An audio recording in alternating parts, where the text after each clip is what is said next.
Wednesday Season 2, 2025, de Jenna Ortega, le film complet analysé et expliqué. La deuxième saison de Wednesday marque un tournant audacieux pour la série, échangeant le mystère procédural de Jericho contre une plongée psychologique et gothique au cœur même de la dysfonction sacrée de la famille Addams. L'intrigue pivote avec élégance vers les secrets enfouis et les dettes du passé, faisant de l'héritage familial non plus un simple décor, mais le moteur narratif principal. Cette approche transforme le spectacle en un thriller domestique où les murs de Nevermore semblent murmurer les péchés des ancêtres, et où le vrai monstre à affronter est souvent lié par le sang.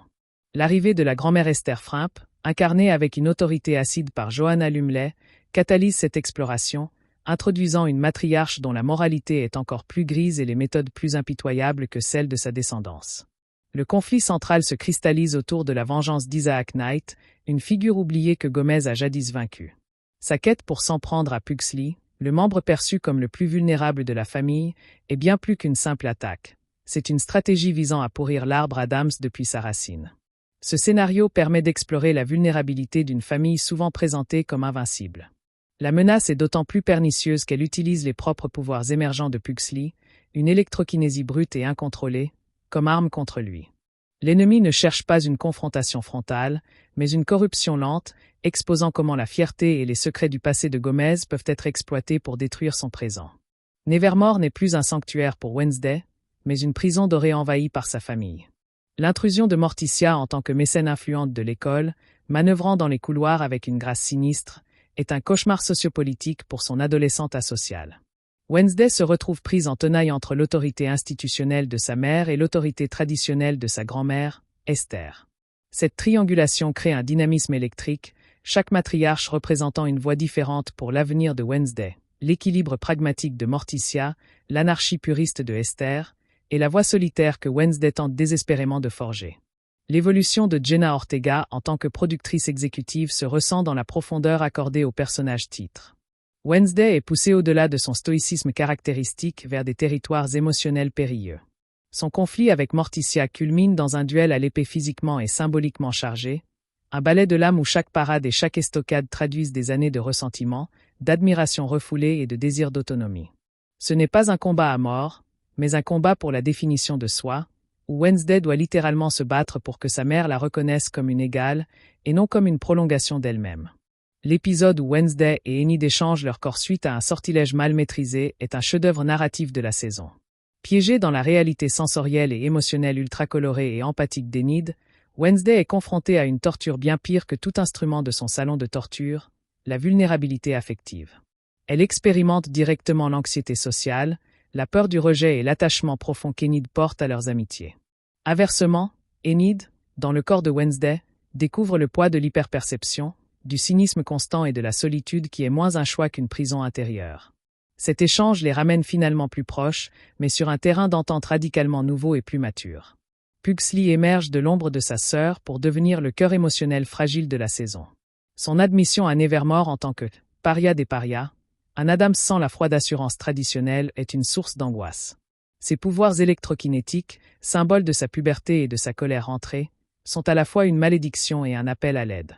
Sa relation avec le zombie de compagnie Slurp, qu'il ranime par accident, devient une métaphore touchante de son propre sentiment d'être un être mal assemblé, en décomposition sociale, cherchant un lien qui ne juge pas. Cette sous-intrigue offre une réflexion sur la fraternité et la protection, inversant parfois les rôles entre le frère vivant et son ami mort-vivant. Les nouveaux personnages enrichissent l'écosystème de Nevermore de manière significative. Barry Dore, joué par Steve Buscemi avec un mélange de charme bureaucratique et d'ambition inquiétante, incarne la menace de la normalisation corporative. Son projet de réformer Nevermore, de la dépoussiérer, représente une opposition plus insidieuse que tout monstre, la banalisation de l'extraordinaire. De l'autre côté du spectre, Agnès 2000, la superfan invisible de Wednesday, est un miroir déformant fascinant.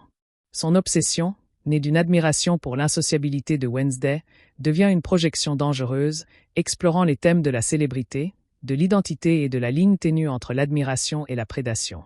Le retour de figures antagonistes est traité avec nuance. Tyler Galpin, évadé, et sa mère Françoise forment une alliance fondée sur la rancœur et un désir de pouvoir qui est moins primordial que celui de Knight. Ils représentent les conséquences persistantes des actions de la première saison, un rappel que le mal n'est jamais complètement vaincu, simplement transformé. Plus intrigante encore est la réapparition de Larissa Weem en tant que spectre. Elle n'est ni une alliée ni une ennemie, mais une présence énigmatique, un guide fantomatique, dont les conseils à Wednesday sont toujours teintés de son amertume personnelle et de ses regrets, suggérant que même dans la mort, les directeurs de Nevermore ont des agendas. L'identité visuelle de la série, sous la direction renforcée de Tim Burton, atteint de nouveaux sommets d'inventivité gothique. Son esthétique est plus expressionniste, jouant avec des ombres plus profondes, des perspectives déformées et une palette de couleurs qui oscille entre les tons terreux sinistres des scènes familiales et les néons violacés des cauchemars de Wednesday. La séquence d'ouverture, accompagnée d'une version au tempo ralenti et inquiétante de My Favorite Things, résume parfaitement ce ton. Une chanson associée à la joie enfantine devient une berceuse menaçante, annonçant que les plaisirs simples de la famille Addams sont tout sauf conventionnels. La bande-son est un personnage à part entière. L'utilisation de No Time to Cry des Sisters of Mercy lors d'une scène de confrontation nocturne n'est pas simplement une référence gothique, mais un commentaire sur l'obligation de Wednesday de faire face à ses responsabilités familiales malgré son dégoût. Le duo de chant autour du feu de camp entre Morticia, Catherine Zeta-Jones et une invitée surprise, Billie Piper dans le rôle d'une sirène enchantée, est un moment d'une beauté spectralement mélancolique qui enracine la série dans la tradition des contes macabres et des légendes orales. L'humour noir acéré reste l'épine dorsale du dialogue. Des répliques comme la « phobie », peur d'être incluse, de Wednesday transcendent la simple plaisanterie pour devenir une déclaration de philosophie sociale, une défense armée contre les attentes du monde normatif. Cet humour sert également de mécanisme de défense pour les personnages, masquant leur vulnérabilité. Les échanges entre Gomez et Feste, par exemple, sont truffés de sous-textes sur l'échec paternel et la loyauté fraternelle, enrobés dans des propositions absurdes et macabres. La saison approfondit également la mythologie des Addams. On explore l'origine de leur fortune, liée non pas à des entreprises lucratives, mais à la récupération d'artefacts maudits et au règlement de dettes occultes. La demeure familiale est présentée comme une entité quasi vivante, un labyrinthe de pièces secrètes qui renferment des souvenirs littéralement piégés, comme des fantômes émotionnels dans le bois. Cet élargissement du leur sert l'intrigue immédiate tout en plantant des graines pour des développements futurs, suggérant que les Addams sont les gardiens involontaires d'un patrimoine d'obscurité bien plus vaste. La relation entre Wednesday et Xavier Thorpe évolue vers un terrain plus platonicien et respectueux. La dynamique de triangle amoureux toxique est abandonnée au profit d'une alliance fondée sur la compréhension mutuelle de leurs dons comme fardeau. Xavier, maîtrisant mieux son art prophétique, devient un conseiller parfois réticent, son pouvoir offrant des visions cryptiques qui guident moins Wednesday qu'elle ne l'avertissent des ramifications de ses choix. Leur lien est une étude de la camaraderie entre deux âmes profondément marquées par un destin qu'ils n'ont pas choisi. Le thème de l'héritage est interrogé sous tous ses angles. Pour Wednesday, est-il une chaîne à briser ou un manteau à endosser? Pour Pugsley, est-il un standard impossible à atteindre? Morticia et Esther incarnent deux réponses opposées. L'une a appris à naviguer dans le monde en tempérant l'excès familial, l'autre le rejette avec mépris comme un compromis. La saison ne propose pas de réponse facile, mais montre chaque personnage luttant avec le poids du nom Addams, un nom qui est à la fois une protection et une prison. L'horreur est plus psychologique et viscérale cette saison. Les menaces sont moins des créatures physiques que des corruptions de l'esprit et de la mémoire. Isaac Knight utilise des sortilèges qui font revivre à ses victimes leurs pires hontes, leurs regrets les plus cuisants. Les séquences d'horreur les plus efficaces ne sont pas sanglantes, mais oniriques, plongeant les personnages dans des paysages mentaux cauchemardesques construits à partir de leurs propres traumatismes familiaux refoulés. Le personnage de Ting prend une dimension nouvelle.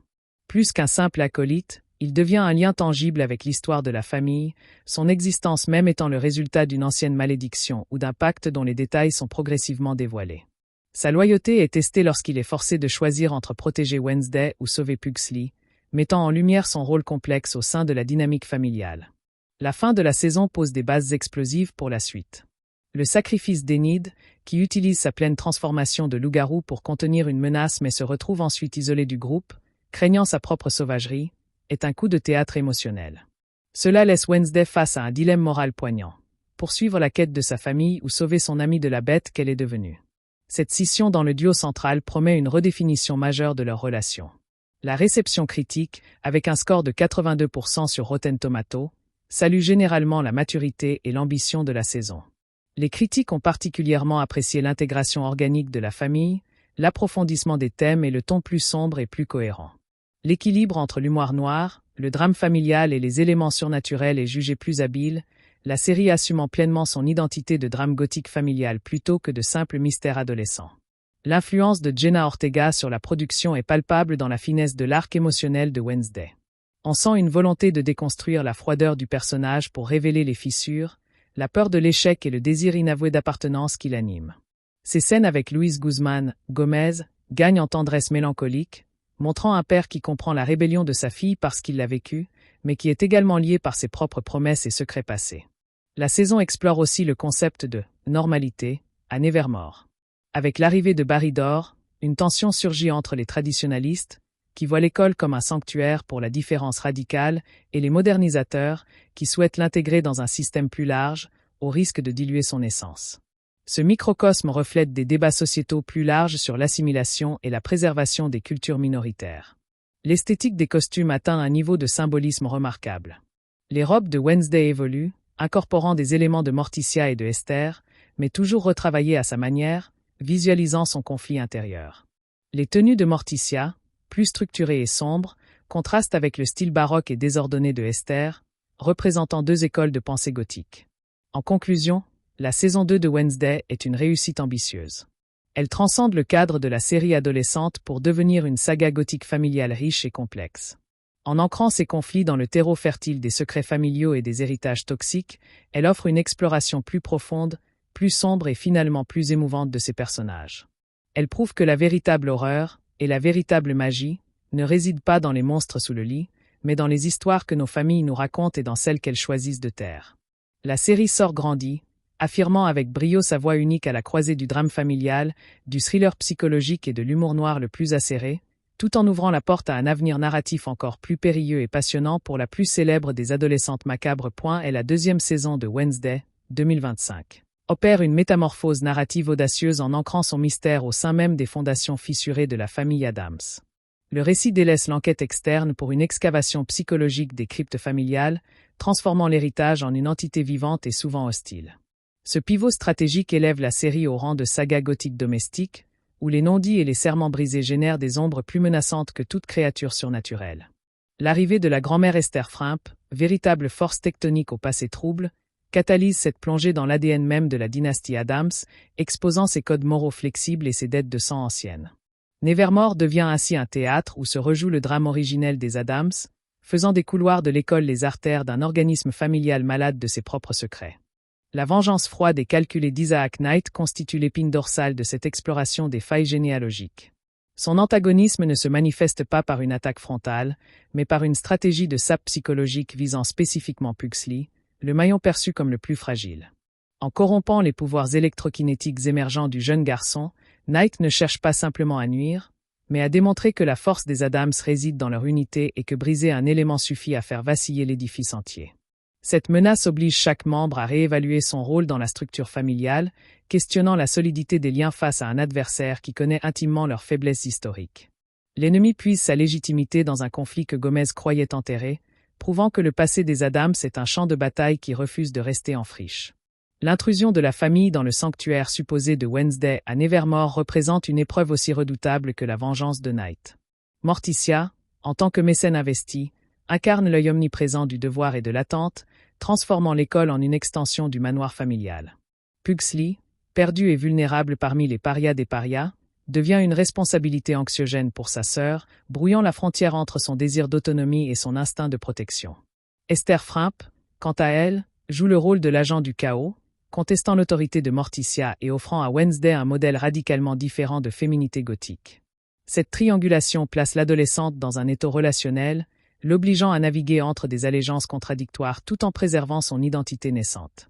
L'évolution du personnage de Wednesday, portée par la vision de Jenna Ortega productrice, atteint une profondeur psychologique remarquable.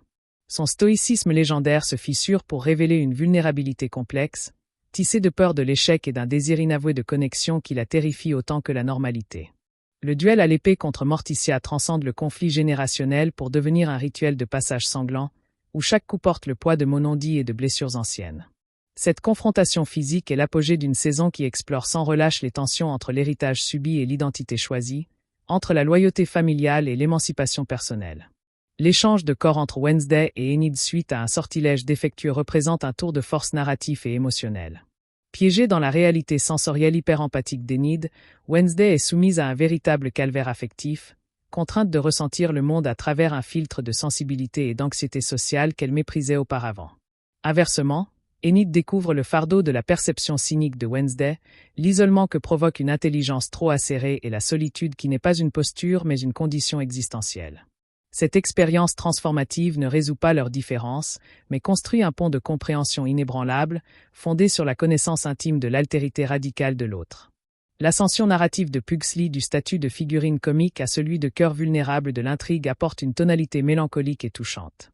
Ses pouvoirs d'électrokinésie, métaphore de son angoisse adolescente et de sa colère rentrée, deviennent une arme à double tranchant qui l'isole autant qu'elle le définit. Sa relation avec le zombie Slurp, créature maladroite et dépendante, miroite son propre sentiment d'être un assemblage imparfait, constamment en lutte pour maîtriser des forces intérieures qui le dépassent. Cet arc narratif explore avec finesse la construction de l'identité masculine dans une famille où les modèles sont écrasantes et les attentes démesurées. Les nouveaux arrivants à Nevermore enrichissent considérablement la tapisserie narrative tout en reflétant des thèmes centraux. Barry Dore, incarné par Steve Buscemi avec un mélange de lubricité bureaucratique et d'ambition voilée, personnifie la menace insidieuse de la normalisation. Son projet de réformer l'école, de la rationaliser, représente une opposition plus dangereuse qu'un monstre, l'érosion de la singularité au nom d'un progrès factice. À l'opposé, Agnès DeMille, la fan obsessionnelle et invisible, sert de miroir déformant à Wednesday, exposant les dangers de la célébrité et le fossé entre l'image publique et l'identité privée. Le retour d'antagoniste passé est traité avec une nuance qui évite la redite. Tyler Galpin et sa mère Françoise forment une alliance de circonstances fondée sur la rancœur et un désir de pouvoir qui paraît presque petit face aux ambitions cosmiques d'Isaac Knight. Leur présence rappelle que les conséquences des actions passées sont des ombres longues et tenaces.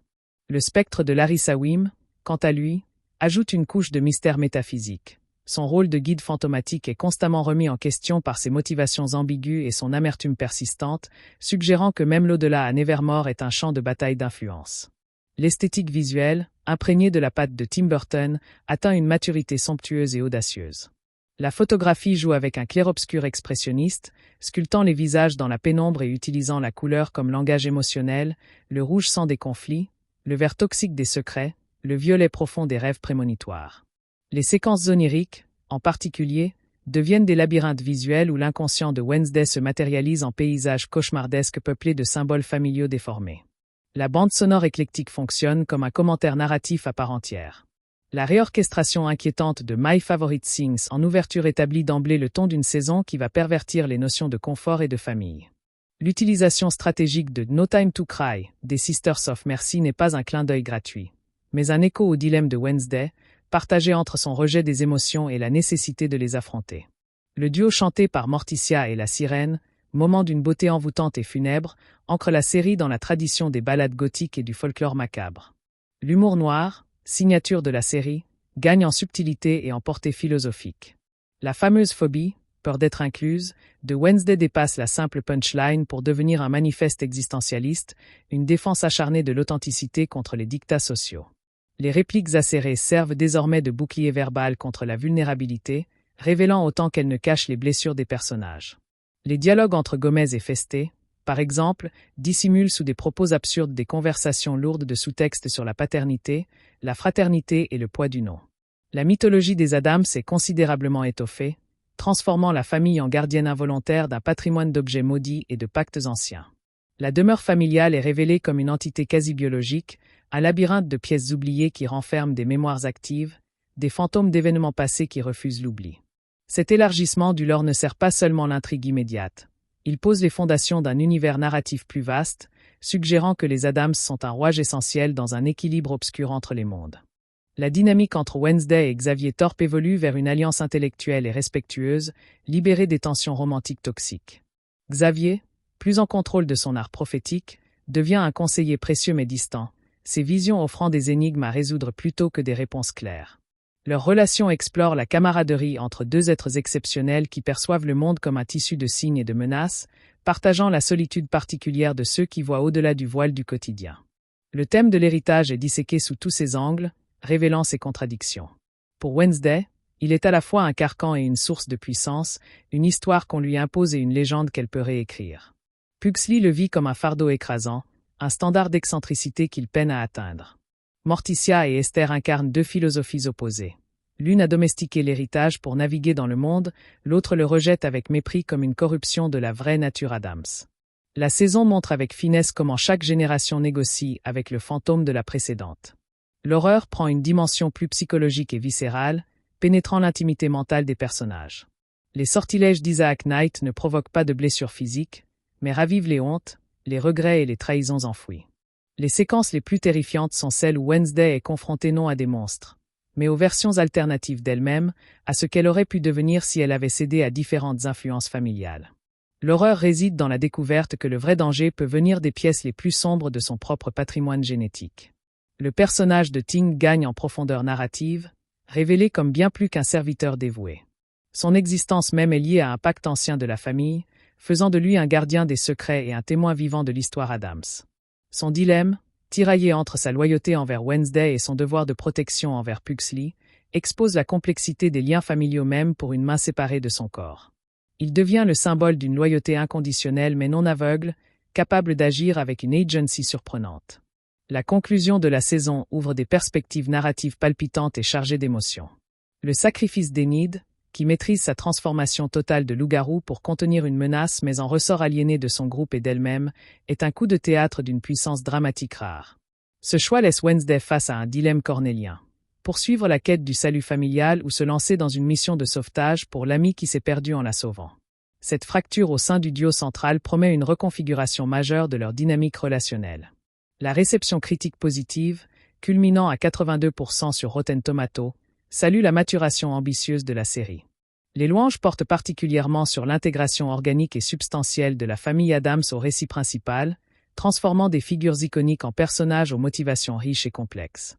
L'équilibre entre humour noir, drame gothique familial et thriller psychologique est jugé plus assuré, la série ayant pleinement trouvé son ton unique et affirmé son identité visuelle. L'influence créative de Jenna Ortega se ressent dans la cohérence et la finesse de l'arc transformationnel de Wednesday. On perçoit une volonté délibérée d'explorer les zones d'ombre du personnage, ses doutes, ses échecs, et la peur sous-jacente de ne pas être à la hauteur de son propre mythe. Ses interactions avec Gomez, Louise Guzman, gagnent en tendresse mélancolique, dépeignant une relation père-fille où la compréhension passe souvent par le silence et les gestes codés, une langue familiale à part. La saison aborde avec intelligence le thème de la normalité au sein même d'un espace dédié à l'extraordinaire. Le conflit entre les traditionalistes de Nevermore, attachés à l'école comme sanctuaire de la différence radicale, et les modernisateurs menés par Barry Dore, qui veulent elles intégrer au monde, reflètent des tensions sociétales plus larges sur l'assimilation culturelle.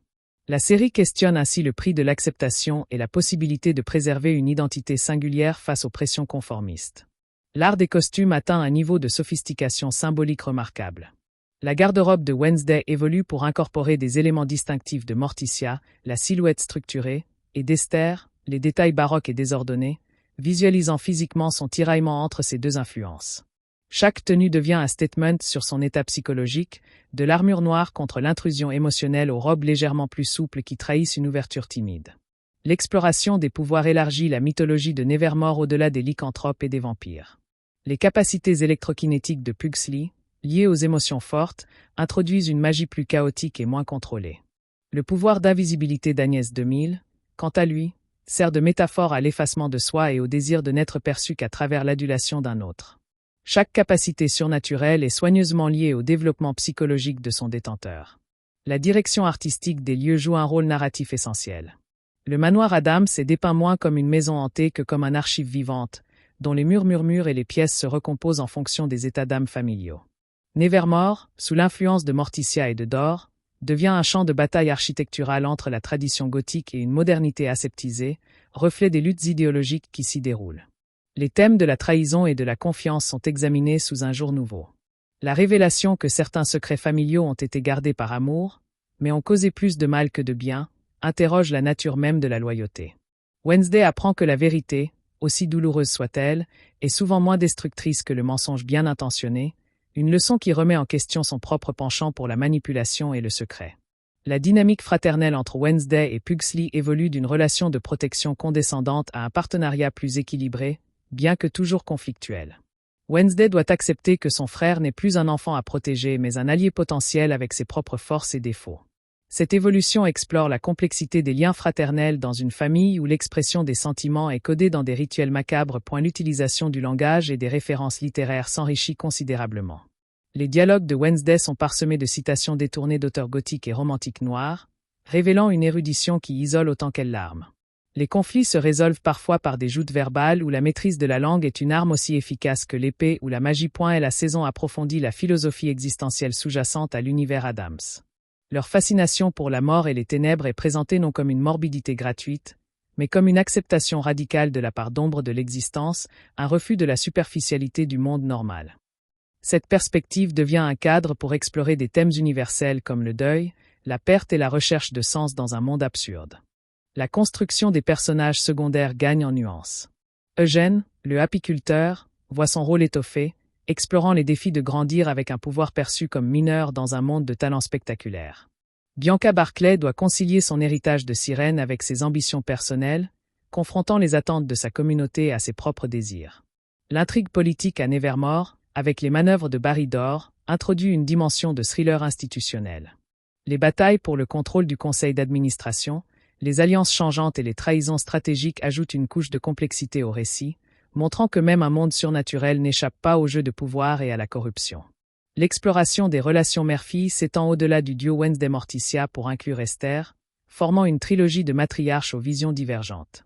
Chaque génération représente une réponse différente aux contraintes de leur héritage, offrant à Wednesday un éventail de modèles contradictoires entre lesquels elle doit naviguer pour forger sa propre voie. La gestion du temps narratif est plus audacieuse, avec des flashbacks étendus qui plongent dans la jeunesse de Gomez et Morticia, révélant les origines de conflits actuels. Ces séquences ne sont pas de simples expositions, mais des récits à part entière, filmés avec une esthétique distincte qui évoque le cinéma gothique des années 70. La saison aborde la question de l'identité queer de manière subtile et intégrée, à travers le personnage d'Enid et ses luttes pour être accepté dans sa totalité, à la fois comme loup-garou et comme individu au désir complexe.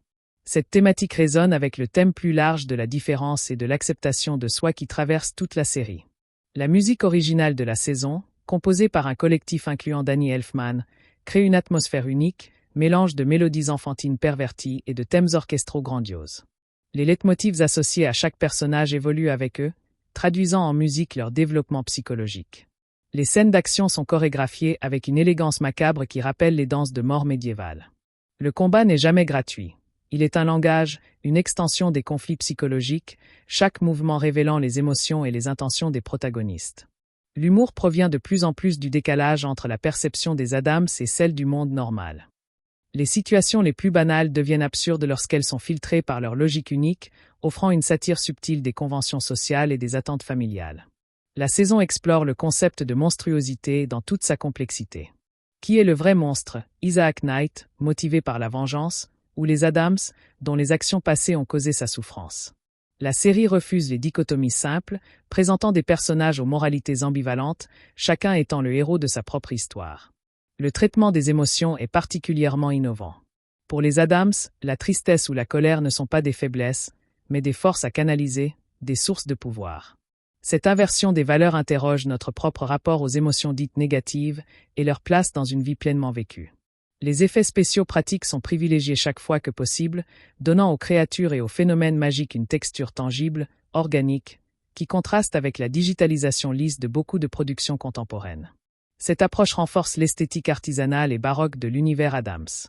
La saison construit méthodiquement son mytho, introduisant des éléments comme le livre des ombres Addams ou les pactes des anciens qui élargissent considérablement l'univers sans jamais sacrifier la cohérence interne. Chaque révélation répond à une question tout en posant de nouvelles, maintenant un suspense narratif soutenu. Le personnage de grand-mère Esther est une addition magistrale. Johanna Lumley incarne une matriarche dont la moralité est encore plus flexible que celle de sa descendance, une femme qui a choisi l'exil plutôt que le compromis. Ses méthodes brutales et sa philosophie nihiliste élégante offrent un contrepoint fascinant à l'approche plus stratégique de Morticia. Les épisodes dirigés par Tim Burton se distinguent par une mise en scène encore plus picturale, avec des plans composés comme des tableaux vivants et un sens aigu du grotesque poétique. Son influence unifie l'esthétique de la saison, donnant à l'ensemble une cohérence visuelle remarquable. La relation entre Gomez et Festé est approfondie, explorant les dynamiques fraternelles dans une famille où la compétition prend des formes bizarres et souvent dangereuses. Leur loyauté indéfectible est constamment testée par les manipulations extérieures, révélant la profondeur d'un lien qui transcende les trahisons et les secrets. La saison utilise le format épisodique avec intelligence, chaque épisode fonctionnant comme un chapitre autonome tout en avançant l'arc narratif principal. Des épisodes expérimentaux, comme celui de l'échange de corps ou un épisode presque entièrement muet raconté du point de vue de Ting, démontrent une audace narrative rare dans les séries grand public. L'exploration du deuil et de la perte est traitée avec une profondeur émotionnelle inattendue. La présence spectrale de Wim n'est pas un simple dispositif narratif, mais une méditation sur ce que nous laissons derrière nous, les regrets qui nous hantent et la difficulté de dire adieu. Les nouveaux pouvoirs introduits, comme la capacité d'Agnès à se rendre invisible, sont métaphoriquement liés à des thèmes universels de l'adolescence. Le sentiment de ne pas être vu, le désir de disparaître, la peur de prendre sa place. La magie devient ainsi un langage pour exprimer les tourments intérieurs.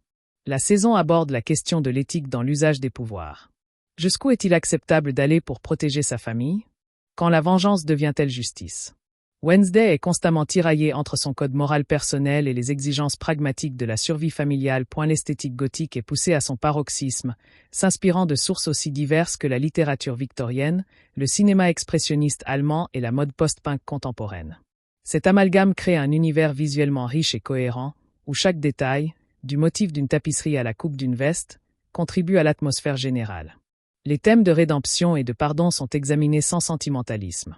Certains personnages cherchent à expier leurs fautes passées, d'autres les nient farouchement. La série pose la question difficile de savoir si certaines actions sont impardonnables et si la rédemption est possible sans conséquence. La conclusion de la saison, avec l'exil volontaire d'Enid, constitue un cliffhanger d'une puissance émotionnelle rare. Ce n'est pas une fin ouverte classique, mais une fracture narrative qui transforme fondamentalement la dynamique du groupe et promet une refonte complète des relations pour la saison à venir. L'influence de la littérature gothique et des contes macabres est plus affirmée que jamais, avec des références subtiles à des auteurs comme Shirley Jackson, Daphné du Maurier et bien sûr Charles Addams lui-même. La série se positionne ainsi dans une longue tradition littéraire tout en la renouvelant pour un public contemporain. Le développement de Morticia en tant que personnage à part entière, au-delà de l'icône, est l'une des grandes réussites de la saison. On découvre ses doutes, ses sacrifices et les compromis qu'elle a faits pour préserver sa famille, faisant d'elle une figure bien plus complexe et tragique que la simple matriarche parfaite. Et la saison utilise le surnaturel comme miroir grossissant des conflits familiaux universels. Les batailles magiques sont des métaphores pour les luttes de pouvoir entre parents et enfants, les malédictions anciennes représentent les traumatismes transgénérationnels, et les fantômes incarnent les secrets qui hantent toutes les familles. L'équilibre entre tonalités est maîtrisé avec une grande habileté. Des moments d'horreur purs côtoient des séquences d'un comique absurde et des scènes d'une émotion sincère et poignante, sans que jamais le ton ne semble dissonant. Cette fluidité tonale est la marque d'une série qui a pleinement confiance en son identité. En définitive, la deuxième saison de Wednesday représente un accomplissement créatif remarquable. Elle transcende son cadre initial pour devenir une œuvre riche et complexe, une méditation sur la famille, l'héritage et l'identité, portée par des performances exceptionnelles et une réalisation d'une grande ambition esthétique. La série prouve qu'il est possible d'explorer des thèmes profonds sans sacrifier le divertissement et d'honorer un héritage iconique tout en le réinventant pour une nouvelle génération. Elle pose des bases solides pour des développements futurs tout en constituant une saison satisfaisante en elle-même, marquant indéniablement un point culminant dans l'évolution de la série. Et la mythologie familiale des Addams s'étoffe considérablement avec l'introduction du Conseil des Ombres, une assemblée secrète d'anciens dont Esther Frimp fut jadis exclue pour excès de radicalisme. Ce passé refait surface lorsque les rituels de protection entourant le manoir ancestral commencent à faiblir, menaçant de libérer des entités que les Addams eux-mêmes avaient enfermées il y a des siècles. Cette faille dans le sceau familial place Wednesday devant un dilemme cornélien. Solliciter l'aide du Conseil, au prix de l'indépendance chèrement acquise de sa famille, ou risquer une catastrophe dont elle seule mesure l'ampleur grâce à ses visions. Ses prémonitions se font de plus en plus violentes et fragmentées, lui montrant des avenirs alternatifs où chaque choix déclenche une cascade de conséquences désastreuses, transformant son don en une véritable malédiction paralysante. L'évolution des pouvoirs de Pugsley devient un enjeu central de sécurité autant que d'identité. Son électrokinésie, initialement perçue comme un simple symptôme d'angoisse adolescente, se révèle être l'écho d'un ancêtre légendaire qui pactisa avec les forces des orages. Cette résonance ancestrale attire l'attention d'Isaac Knight, qui voit en Pugsley non plus une simple victime mais une clé vivante pour corrompre les lignées telluriques sur lesquelles Nevermore est construite. Les leçons de contrôle dispensées par Gomez prennent une urgence nouvelle, mêlant exercices pratiques et récits édifiants sur les dangers de l'hérédité magique, forçant père et fils à une intimité qu'ils n'avaient jamais connue. Les crises de Pugsley laissent désormais des séquelles physiques sur l'environnement, des vénules lumineuses imprégnées dans la pierre qui tracent une carte des émotions refoulées du jeune garçon, créant un langage géologique de la détresse. La présence de Morticia à Nevermore s'avère bien plus complexe qu'une simple surveillance maternelle. Elle mène en réalité une enquête discrète sur la disparition d'artefacts magiques mineurs mais symboliques, des objets qui pourraient reconstituer un rite d'invocation bien plus ancien que l'école elle-même. Son alliance de circonstances avec le fantôme de Larissa Wim, fondée sur un respect posthume teinté de culpabilité, forme un duo d'enquêtrices spectrales opérant dans les interstices de la réalité. Leurs investigations les conduisent aux archives interdites de la bibliothèque, où elles découvrent que le projet de modernisation de Barrydor cache une tentative de réécrire l'histoire de l'école, en effaçant méthodiquement toute référence aux Adams et à leur rôle fondateur. Ce révisionnisme magico-historique constitue une menace existentielle bien plus subtile que les monstres auxquels Wednesday est habituée. La relation entre Wednesday et sa grand-mère Esther se construit sur un terrain mouvant de méfiance et d'admiration réciproque. Esther n'offre pas de leçons directes, mais des énigmes pratiques, des études de cas moraux impliquant souvent des sacrifices impitoyables pour le plus grand bien de la lignée familiale. Elle initie Wednesday à l'art perdu de la nécromancie verbale, la capacité à extraire des vérités des derniers soupirs des mourants ou des échos piégés dans les objets du défunt. Cette éducation alternative met Wednesday en conflit avec les principes plus éthiques de sa mère, l'obligeant à définir sa propre ligne rouge entre utilisation et exploitation des ténèbres. Esther lui lègue également une relique familiale ambiguë. Un miroir à main qui ne reflète pas le présent, mais les potentialités futures de la personne qui s'y mire, un outil aussi désorientant qu'il est précieux. Le personnage de Barrydor, sous son vernis de bureaucrate ambitieux, cache une profonde blessure narcissique née de son statut de normie, ayant épousé une sorcière décédée. Son projet de réforme de Nevermore est motivé par un désir inavoué de prouver que l'ordre et la rationalité peuvent dompter le chaos magique, une vengeance posthume contre un monde qu'il a toujours tenu à distance. Il recrute des élèves marginalisés au sein même de Nevermore, comme Agnès 2000, en leur promettant reconnaissance et pouvoir dans son nouvel ordre, créant ainsi une fracture générationnelle au sein du corps étudiant. Ces méthodes impliquent l'utilisation de technologies anti-magiques, expérimentales, des champs de suppression qui provoquent des migraines et une perte d'identité chez les élèves les plus sensibles, représentant une forme insidieuse de violence institutionnelle. L'arc d'Enid atteint des sommets dramatiques lorsque sa transformation en loup-garou se révèle être une mutation unique, l'alliant non plus simplement à la lune mais au cycle d'émotions collectives de Nevermore. Elle devient un baromètre vivant des tensions de l'école, ses transformations incontrôlées coïncidant avec les explosions de colère ou de peur des étudiants. Cette connexion empathique amplifiée la rend vulnérable aux manipulations d'Isaac Knight, qui voit en elle un catalyseur parfait pour semer le chaos émotionnel et affaiblir les défenses psychiques de l'école. Son isolement progressif n'est pas seulement social mais ontologique, la forçant à explorer les aspects les plus sauvages et solitaires de sa nature, loin du confort du groupe et même de Wednesday. Les séquences d'échanges de corps entre Wednesday et Enid laissent des séquelles psychiques permanentes, créant une forme de résonance empathique résiduelle. Wednesday éprouve désormais des échos, des émotions d'Enid, des poussées soudaines de sensibilité qui perturbent sa froideur calculatrice, tandis qu'Enid acquiert par moments une lucidité cynique et une intuition stratégique qui modifie sa manière d'interagir avec le monde. Cette hybridation post-traumatique forge entre elles un lien quasi-télépathique qui fonctionne comme un canal de communication en cas de danger, mais aussi comme une source de confusion identitaire. Elles doivent apprendre à filtrer ce bruit de fond émotionnel, une tâche d'autant plus difficile que leurs personnalités respectives continuent d'évoluer sous l'influence de cette expérience fusionnelle. La faune et la flore de Nevermore deviennent des acteurs à part entière de l'intrigue. Les plantes grimpantes de la serre réagissent aux états d'âme des élèves, fleurissant de couleurs vives près d'Enid ou se recroquevillant en épines noires à l'approche de Wednesday. Les corbeaux qui peuplent les tours, longtemps considérés comme de simples décorations, se révèlent être les yeux et les oreilles d'un réseau d'intelligence animale que Wednesday apprend à décrypter avec l'aide inattendue de Ting, dont la communication avec les créatures à sang-froid s'avère exceptionnelle. L'école elle-même semble développer une conscience de plus en plus aiguë, ses couloirs se reconfigurant parfois pour guider ou piéger ses occupants, suggérant que les siècles de magie concentrée lui ont insufflé une forme de vie latente. La bande originale de la saison innove en incorporant des chants de pouvoir ancestraux, des mélodies en langues oubliées que Morticia et Esther utilisent pour des rituels spécifiques. Ces séquences musicales sont filmées comme des numéros d'opéra macabre, où la caméra épouse les mouvements de la magie elle-même, visualisant les notes comme des entités éthériques. Un épisode clé présente même une bataille où les protagonistes ne s'affrontent pas par des sorts directs, mais par des contrepoints musicaux, Wednesday utilisant son violon pour désassembler les enchantements vocaux d'un adversaire, dans une séquence alliant horreur et beauté symphonique de manière inédite. L'humour noir se sophistique en intégrant des éléments de satire sociale et métaphysique. Les commentaires de Wednesday sur l'absurdité des rituels sociaux normaux trouvent un écho grotesque dans les rituels magiques tout aussi arbitraires de Nevermore, qu'elle observe avec le même détachement critique. Une scène mémorable la montre assistant à un cours de diplomatie interespèces, où les élèves s'exercent à des négociations avec des gobelins, déployant une hypocrisie protocolaire identique à celle des dîners mondains que méprise sa famille. La série utilise ces parallèles pour questionner la nature performative de toute interaction sociale, qu'elle soit humaine ou surnaturelle. La conception des nouveaux monstres et entités puise dans des mythologies moins connues, comme le folklore slave ou les légendes précolombiennes, élargissant l'univers au-delà des références gothiques européennes classiques. L'antagoniste principal, Isaac Knight, est servi par des créatures faites des ombres liquides. Des êtres qui ne peuvent être combattus par la force brute mais seulement contenus par des émotions pures et stabilisatrices, forçant les personnages à puiser dans des ressources psychologiques qu'ils méprisaient souvent.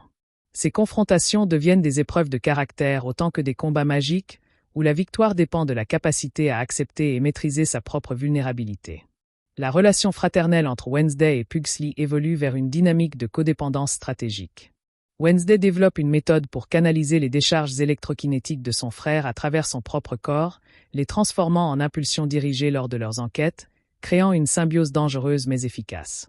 Cette pratique laisse sur sa peau des marques semblables à des éclairs figés, cicatrices visibles de leur lien renforcé, tout en provoquant chez Pugsley un sentiment ambigu de gratitude et de culpabilité. Ils inventent un langage codé basé sur les œuvres d'Edgar Allan Poe, utilisant des citations comme signaux d'alerte ou plans d'action lors des conseils de famille, excluant subtilement les adultes de leurs conciliabules les plus sérieux. Le fantôme de Larissa Wim développe une autonomie et une agenda surprenants. Elle n'est pas liée à un lieu ou un objet, mais à la mission incomplète de protéger Nevermore, ce qui lui confère une mobilité et une capacité d'interaction unique. Elle commence à posséder, momentanément, des portraits anciens de l'école pour communiquer, apparaissant dans différentes peintures selon les besoins, créant une présence spectrale diffuse et omniprésente. Ses conseils à Wednesday sont souvent cryptiques, prenant la forme de métaphores tirées de l'histoire de l'école, l'obligeant à devenir une historienne détective pour décoder les avertissements de son ancienne principale. La saison explore le concept de « dette magique », une loi fondamentale de l'univers selon laquelle tout pouvoir utilisé crée un déséquilibre qui doit être compensé. Les actions passées des Addams, leurs victoires et leurs enfermements d'entités, ont accumulé une dette colossale qui arrive à échéance. Cette dette se matérialise par des créanciers, surnaturels, des êtres abstraits qui réclament paiement sous forme de souvenirs, de talents ou même d'années de vie. Wednesday découvre que sa famille a toujours reporté ce paiement sur les générations futures, et elle doit décider si elle perpétue cette chaîne d'endettement ou trouve un moyen de solder le compte, quels qu'en soient les coûts personnels immédiats. L'esthétique visuelle des visions de Wednesday évolue pour refléter sa maturation psychologique. Alors qu'elles étaient auparavant des séquences oniriques brutes et chaotiques, elles gagnent en clarté et en structure narrative, se rapprochant de courtes pièces de théâtre symboliques où elle joue tous les rôles. Ces visions deviennent des outils d'investigation proactive, lui permettant d'explorer virtuellement les conséquences de différents choix avant de les faire dans la réalité, bien que cette prescience ait pour effet pervers de la rendre indécise, paralysée par la multitude des futurs possibles qu'elle entrevoit. Le personnage d'Agnès DeMille, l'admiratrice invisible, se complexifie lorsqu'on découvre que son pouvoir n'est pas l'invisibilité au sens classique, mais une capacité à se faire oublier immédiatement, à glisser hors de la conscience des autres. Ce don est le fruit d'un trauma enfantin, un mécanisme de défense psychique qui a muté en capacité magique. Son obsession pour Wednesday est en réalité une quête désespérée pour être vue et mémorisée par quelqu'un d'assez fort mentalement pour résister à son effet d'effacement. Cette révélation transforme son rôle de menace potentielle en celui de victime tragique, obligeant Wednesday à reconsidérer son propre mépris pour la faiblesse perçue. Les séquences de combat chorégraphiées par Tim Burton atteignent une poésie macabre inédite. Une bataille dans une bibliothèque voit les combattants utiliser des livres comme projectiles, les pages se déchirant pour former des nuées de papier coupant, tandis que les encres des manuscrits anciens s'écoulent pour former des pièges temporaires. L'accent est mis sur l'utilisation de l'environnement et l'intelligence tactique plutôt que sur la force brute, chaque affrontement étant un puzzle à résoudre. Wednesday, formée à l'escrime mais aussi à l'observation froide, excelle dans ce type de conflit, trouvant dans le chaos une logique qu'elle seule peut exploiter. La thématique de la mémoire collective et de l'histoire manipulée est centrale. Barrydor utilise un artefact appelé l'érodant pour effacer progressivement les souvenirs collectifs liés aux fondateurs magiques de Nevermore, remplaçant mentalement leurs noms par ceux de bienfaiteurs, normie, plus acceptables. Cette réécriture mnésique a des effets physiques. Les portraits des fondateurs commencent à blanchir, les inscriptions à s'effacer. Combattre cette menace nécessite non pas de la magie offensive, mais un travail d'archiviste et de témoignage, des disciplines où Wednesday excelle paradoxalement grâce à son sens méticuleux du détail et son refus de l'oubli. Les pouvoirs de Xavier Thorpe évoluent d'une peinture prophétique vers une capacité à fixer temporairement des futurs potentiels sous forme de sculptures de lumière éphémères. Ces créations, aussi belles que troublantes, servent de modèle tactique pour l'équipe, leur permettant de visualiser les pièges ou les scénarios à venir. Cependant, chaque utilisation de ce don lui coûte un fragment de sa propre mémoire personnelle, l'obligeant à choisir avec parcimonie les moments qu'il préserve de l'oubli. Sa relation avec Wednesday se stabilise en un partenariat fondé sur ce sacrifice partagé, chacun apportant une forme de vision qui complète et met en garde l'autre. La conception sonore prend une dimension narrative sans précédent. Les sorts lancés par Esther Frimp sont accompagnés d'un bruissement de pages de grimoire et de chuchotements en langue morte, tandis que la magie de Morticia produit un son cristallin et froid, comme du givre se formant. Les émotions fortes de Pugsley génèrent un bourdonnement électrique basse fréquence qui précède ces explosions de pouvoir, devenant un avertissement auditif pour ses proches. L'acouphène aiguë que ressent Wednesday avant ses visions est désormais partagée par le spectateur, créant une immersion sensorielle directe dans son expérience subjective. La saison introduit le concept de « lieux échos », des endroits où les événements traumatiques ou magiques intenses ont laissé une empreinte psychique rémanente. Wednesday apprend à lire ces échos comme des scènes de crimes paranormales, reconstituant les événements passés à partir des résidus émotionnels. Cette capacité l'amène à découvrir des secrets enfouis dans les murs mêmes de Nevermore, y compris l'existence d'une élève Adams oubliée, rayée des registres pour une faute si terrible que sa mémoire a été scellée. Cette découverte personnelle remet en question le récit familial idéalisé qu'on lui a toujours présenté. L'humour macabre des Adams est contrasté avec le pragmatisme terne des normies, comme Barry Dore, créant un choc culturel comique. Une scène montre Gomez expliquant avec enthousiasme les vertus éducatives d'un piège à ours familial, amélioré, lors d'une réunion parents-professeurs, face au regard horrifié des autres parents. La série utilise ces moments pour souligner que étrangeté, des Adams est en grande partie une question de perspective, et que leur acceptation des aspects sombres de l'existence peut être, à sa manière, plus saine que le déni-polissage de la normalité. Les transformations lycanthropes d'Enid sont filmées avec une attention particulière à la douleur physique et à la confusion psychologique, évitant toute glorification de la métamorphose. Les scènes utilisent une cinématographie en accéléré et au ralenti alterné pour montrer la distorsion des os, la repousse de la fourrure et la perte progressive du langage au profit de l'instinct. Ces séquences sont accompagnées d'une bande-son où les voix humaines se distordent en grognements et où la musique classique se mêle au battement de cœur amplifié, créant une expérience sensorielle à la fois repoussante et fascinante. La dynamique de couple entre Gomez et Morticia est approfondie au-delà du romance gothique pour révéler les compromis et les secrets qui ont jalonné leur mariage. Des flashbacks montrent les choix difficiles qu'ils ont dû faire pour préserver leur famille, y compris des alliances douteuses et des silences consentis. Leur relation est présentée comme un partenariat actif face à l'adversité, où la confiance n'est pas innée mais constamment renégociée à la lumière des nouvelles menaces. Leur amour, bien que toujours théâtral et passionné, gagne en nuances et en ombre, le rendant plus tangible et humain. La faiblesse d'Isaac Knight comme antagoniste réside dans sa tragédie personnelle soigneusement exposée. Des séquences en flashback révèlent qu'il n'était pas un simple méchant vaincu par Gomez, mais un homme dont la famille et les espoirs ont été détruits par un conflit magique dont les Adams n'étaient qu'une partie. Sa vengeance est motivée par un deuil perverti et un désir de redonner un sens à sa perte en infligeant une souffrance équivalente.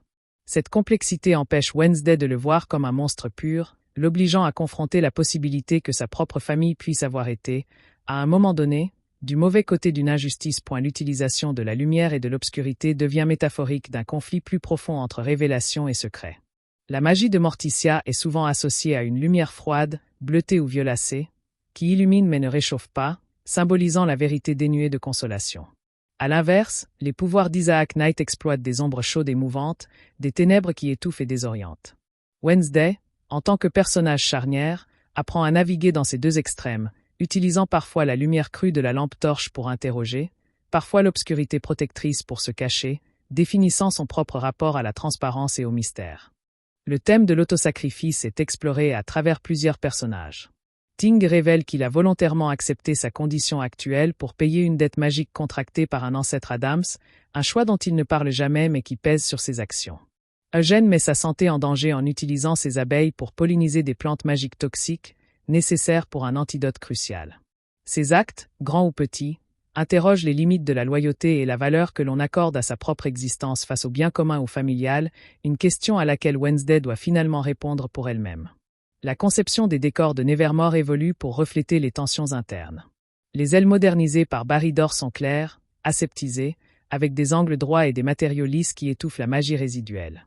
Les parties anciennes, au contraire, semblent devenir plus organiques, les pierres suintant parfois une substance phosphorescente, les vitraux changeant de couleur selon l'humeur collective. Cette dichotomie visuelle crée une carte physique du conflit idéologique, les personnages naviguant littéralement entre deux visions du monde à chaque fois qu'ils traversent l'école.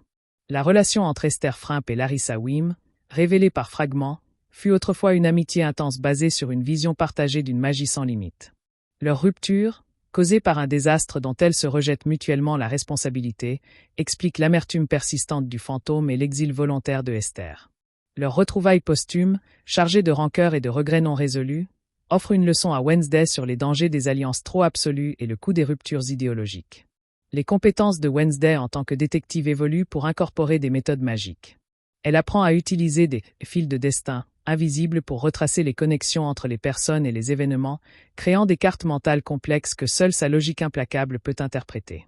Elle utilise également son violon pour émettre des fréquences qui résonnent avec des objets spécifiques, les faisant vibrer et révéler des inscriptions cachées ou des compartiments secrets.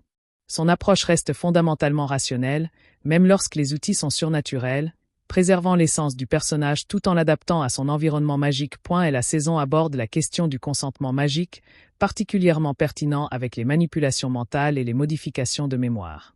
Un arc narratif important implique des élèves dont les souvenirs de famille ont été altérés pour les rendre plus conformes aux attentes de leur clan, créant des crises d'identité déchirantes. Wednesday, farouche défenseuse de son libre arbitre, mène une enquête pour identifier le responsable de ces violations, considérant cette atteinte à l'intégrité mentale comme l'un des crimes les plus odieux possibles. L'esthétique des costumes de Morticia et Esther devient un langage non-verbal de leur conflit. Morticia s'habille de robes longues et fluides, des armures de soie noire qui canalisent son pouvoir en une élégance intimidante. Esther, au contraire, porte des vêtements plus déstructurés, mêlant des époques et des textures, ses nombreux bijoux étant en réalité des artefacts chargés, une artillerie personnelle discrète.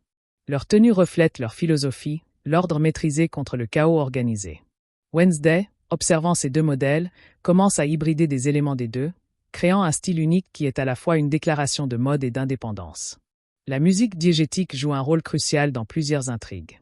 Wednesday découvre qu'un ancien hymne de Nevermore, chanté lors des cérémonies, contient en réalité des instructions codées pour activer des défenses dormantes de l'école. L'apprentissage et le déchiffrage de cet hymne deviennent une quête collective, reliant les élèves à l'histoire oubliée de leur institution. Cette trame souligne l'idée que le savoir et le pouvoir peuvent être préservés dans des formes artistiques, survivant aux tentatives d'effacement bureaucratique. Le personnage de Tyler Galpin, bien que secondaire, sert de contrepoint tragique à la quête de vengeance d'Isaac Knight. Alors que Knight est méthodique et froid, Tyler est impulsif et déchiré, la créature en lui luttant constamment contre l'homme qu'il était. Son alliance avec sa mère est basée sur un besoin désespéré d'appartenance plutôt que sur une conviction idéologique. Son arc montre les conséquences à long terme de la manipulation et de la perte d'identité, servant d'avertissement à ceux qui jouent avec des forces qu'ils ne comprennent pas pleinement. La saison utilise des effets pratiques et des maquillages élaborés pour les créatures, préservant une tangibilité qui contraste avec les environnements numériques. Les ombres liquides d'Isaac Knight sont réalisées avec des fluides noirs visqueux manipulés en temps réel, leurs mouvements imprévisibles ajoutant à l'inquiétude. Le zombie Slurp de Pugsley est un acteur en costume dont les articulations sont inversées, créant une physique dérangeante et peu naturelle. Cet engagement envers le tangible renforce l'esthétique rétro-gothique de la série tout en offrant une expérience visuelle riche et texturée. Les thèmes de renaissance et de transformation sont omniprésents, souvent liés à la douleur. Enid renaît à chaque pleine lune sous une forme nouvelle, mais doit ensuite réapprendre à être humaine. Pugsley se transforme intérieurement à mesure qu'il maîtrise son pouvoir, perdant une part de son innocence d'enfance. Wednesday elle-même connaît une métamorphose psychologique, ses certitudes se fissurant pour laisser place à une identité plus complexe et moins définie. La série suggère que la croissance, surtout dans un contexte surnaturel, est un processus continu et souvent violent, un dépouillement autant qu'un gain. Le final de la saison ne résout pas tous les conflits, mais les transfigure. La menace d'Isaac Knight est contenue, mais au prix d'un sacrifice qui lie définitivement le sort de Pugsley à un artefact ancestral, une nouvelle responsabilité qui pèsera sur ses épaules. L'exil d'Enid n'est pas présenté comme une défaite, mais comme un pèlerinage nécessaire pour qu'elle apprenne à coexister avec sa nouvelle nature. Wednesday, quant à elle, ne triomphe pas. Elle négocie une trêve fragile entre sa famille, le Conseil des Ombres et Nevermore, acceptant un rôle de médiatrice qu'elle aurait autrefois méprisé. La saison se clôt sur une image ambivalente, Wednesday, seule dans la tour de l'école, regardant non pas vers l'extérieur avec mépris, mais vers les lumières de sa famille réunie dans le manoir au loin, son visage trahissant une lueur de compréhension mélancolique quant à la complexité des liens qu'elle ne peut et ne veut peut-être plus entièrement rompre. La dynamique entre le Conseil des Ombres et la famille Adams se précise comme un jeu d'échecs séculaire où chaque pièce représente un principe magique ou un sacrifice ancestral. Esther révèle que son exil fut en réalité une manœuvre pour infiltrer des cercles interdits et recueillir des preuves contre un membre corrompu du Conseil, un traître ayant pactisé avec des entités extradimensionnelles bien avant Isaac Knight. Cette révélation place Wednesday devant un dilemme éthique impliquant de dénoncer un ancien vénéré, risquant ainsi un schisme au sein de la communauté magique, ou de protéger le statu quo au prix de laisser une menace bien plus grande prospérer dans l'ombre. Ces visions, de plus en plus précises, commencent à distinguer les lignes temporelles probables de celles qui ne sont que des leurs magiques, une habileté qui attire l'attention inquiète du Conseil, voyant en elle une voyante véridique. Un phénomène rare dont le dernier cas remonte à 3 siècles. La nature des pouvoirs de Pugsley se dévoile comme étant liée à une étoile filante captive. Un événement céleste que son ancêtre aurait attiré sur Terre et scellé dans la lignée familiale. Cette énergie céleste, en conflit constant avec les forces telluriques de Nevermore, explique les interférences chaotiques qu'il provoque et son attrait pour Isaac Knight, qui cherche à libérer cette énergie pour alimenter un rituel de réécriture de la réalité. Les sessions d'entraînement avec Gomez transcendent la simple transmission de savoir pour devenir des séances de réminiscence partagées, où père et fils revivent par fragments les mémoires de leur ancêtre commun, forgeant une empathie transgénérationnelle inédite. Les veines lumineuses laissées par ces crises sur la pierre forment désormais un glyphe géant et incomplet sous Nevermore, un schéma que Wednesday commence à cartographier fébrilement, soupçonnant qu'il s'agit d'une clé ou d'un verrou pour un dispositif bien plus vaste. L'enquête secrète de Morticia sur les artefacts volés l'amène à découvrir l'existence d'une chambre des échos fondateurs, une salle secrète qui n'apparaît que lorsque 3 lignées fondatrices de Nevermore unissent leurs pouvoirs dans un but commun. Sa collaboration avec le spectre de Larissa Wim devient alors une course contre la montre pour identifier et convaincre les héritiers des 2 autres lignées, dont l'une s'est éteinte et l'autre a été discréditée par Barry Dor. Leur alliance se transforme en un partenariat de deuil partagé, chacune expiant par cette action les fautes passées qui les ont séparés du vivant de Wim. Elle découvre que les artefacts manquants sont des stabilisateurs, empêchant la chambre de dériver hors de la réalité, et que leur vol vise à isoler définitivement les secrets qu'elle contient, notamment le pacte originel liant les Adams à la terre même de Nevermore. La pédagogie macabre d'Esther envers Wednesday prend la forme de dilemmes moraux historiques, où Wednesday doit analyser et juger les actions de ses ancêtres dans des situations extrêmes. Ces études de cas, basées sur des grimoires familiaux scellés, révèlent que la ligne entre héroïsme et tyrannie chez les Adams fut souvent tracée à l'encre de sang et de compromis impitoyables. Le miroir à main légué par Esther développe une capacité perturbante. Il commence parfois à montrer non des futurs potentiels, mais des passés alternatifs, ce que Wednesday aurait pu devenir si des décisions critiques avaient été différentes, l'obligeant à confronter le spectre de ses propres choix non faits. Cet artefact devient autant un outil de regret que de prévoyance, sapant parfois sa confiance dans la justesse de ses actions présentes. La psychologie de Barry Dor est approfondie par la révélation que sa femme, la sorcière Elara, ne serait pas morte accidentellement mais se serait sacrifiée pour contenir une manifestation magique qu'il avait, par ignorance, provoquée en voulant rationaliser un rituel ancestral. Son projet à Nevermore est donc une tentative monumentale et vaine de prouver à son fantôme que sa vision du monde était juste, une négation du caractère intrinsèquement sauvage et dangereux de la magie qu'il associe à sa perte.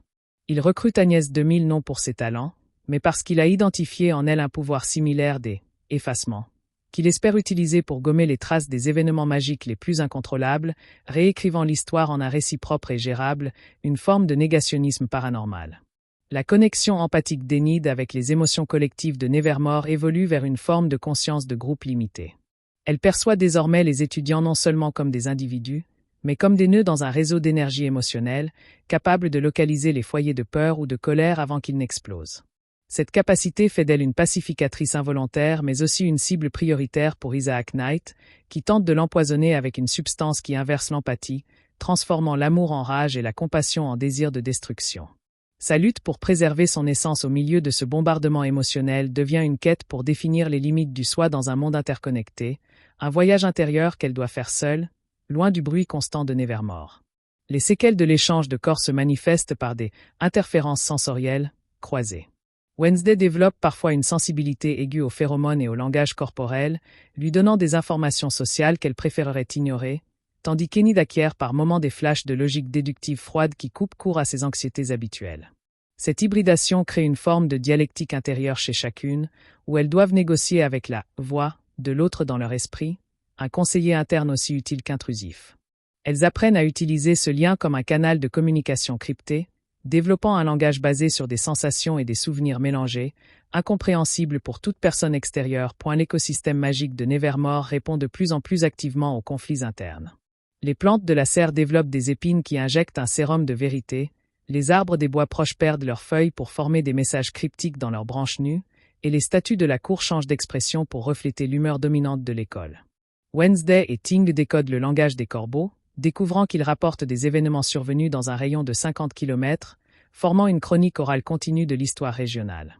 L'école, en tant qu'entité, commence à rêver, de manière audible, émettant des gémissements et des chuchotements à travers ses conduits, des sons qui semblent contenir des fragments de sorts oubliés et d'avertissements anciens. Les champs de pouvoir sont révélés comme une technologie magique prélinguistique, où la mélodie et l'intention priment sur les mots. Morticia et Esther enseignent à Wednesday que ces chants ne sont pas lancés mais tissés, chaque voix ajoutant un fil à une tapisserie sonore qui peut soigner, protéger ou lier. L'affrontement musical entre Wednesday et son adversaire atteint son paroxysme lorsqu'elle doit non seulement contrechanter, mais absorber et réharmoniser les notes hostiles dans sa propre composition, un exercice d'une difficulté psychique extrême qui la laisse temporairement sourde à toute musique normale, n'entendant plus que les structures mathématiques sous-jacentes du son. L'humour noir de la série s'enrichit d'une dimension métatextuelle, les personnages commentant parfois l'absurdité des tropes gothiques dans lesquels ils évoluent. Wednesday note avec sarcasme la récurrence des caves secrètes et des portraits aux yeux qui suivent, proposant d'installer des caméras de surveillance pour gagner du temps. Cet humour désamorçant sert aussi à explorer l'aliénation des personnages, conscients de jouer un rôle dans un drame plus grand, mais incapables d'en sortir. La série utilise cette conscience de soi pour questionner le destin et le libre arbitre dans un univers où les règles narratives semblent aussi contraignantes que les lois magiques. Les nouvelles entités introduites, comme les ombres liquides d'Isaac Knight, obéissent à une logique de psychologie inversée. Elles sont repoussées par la peur mais attirées par le courage serein, neutralisées par la tristesse authentique mais renforcées par la fausse joie. Les combattre exigent donc un contrôle émotionnel contre-intuitif et un degré d'authenticité que les personnages, habitués aux masques sociaux, peinent à atteindre. Ces confrontations deviennent des thérapies de choc forcés, obligeant chacun à affronter ses émotions les plus refoulées pour survivre, faisant de la bataille magique un outil de développement personnel dangereux.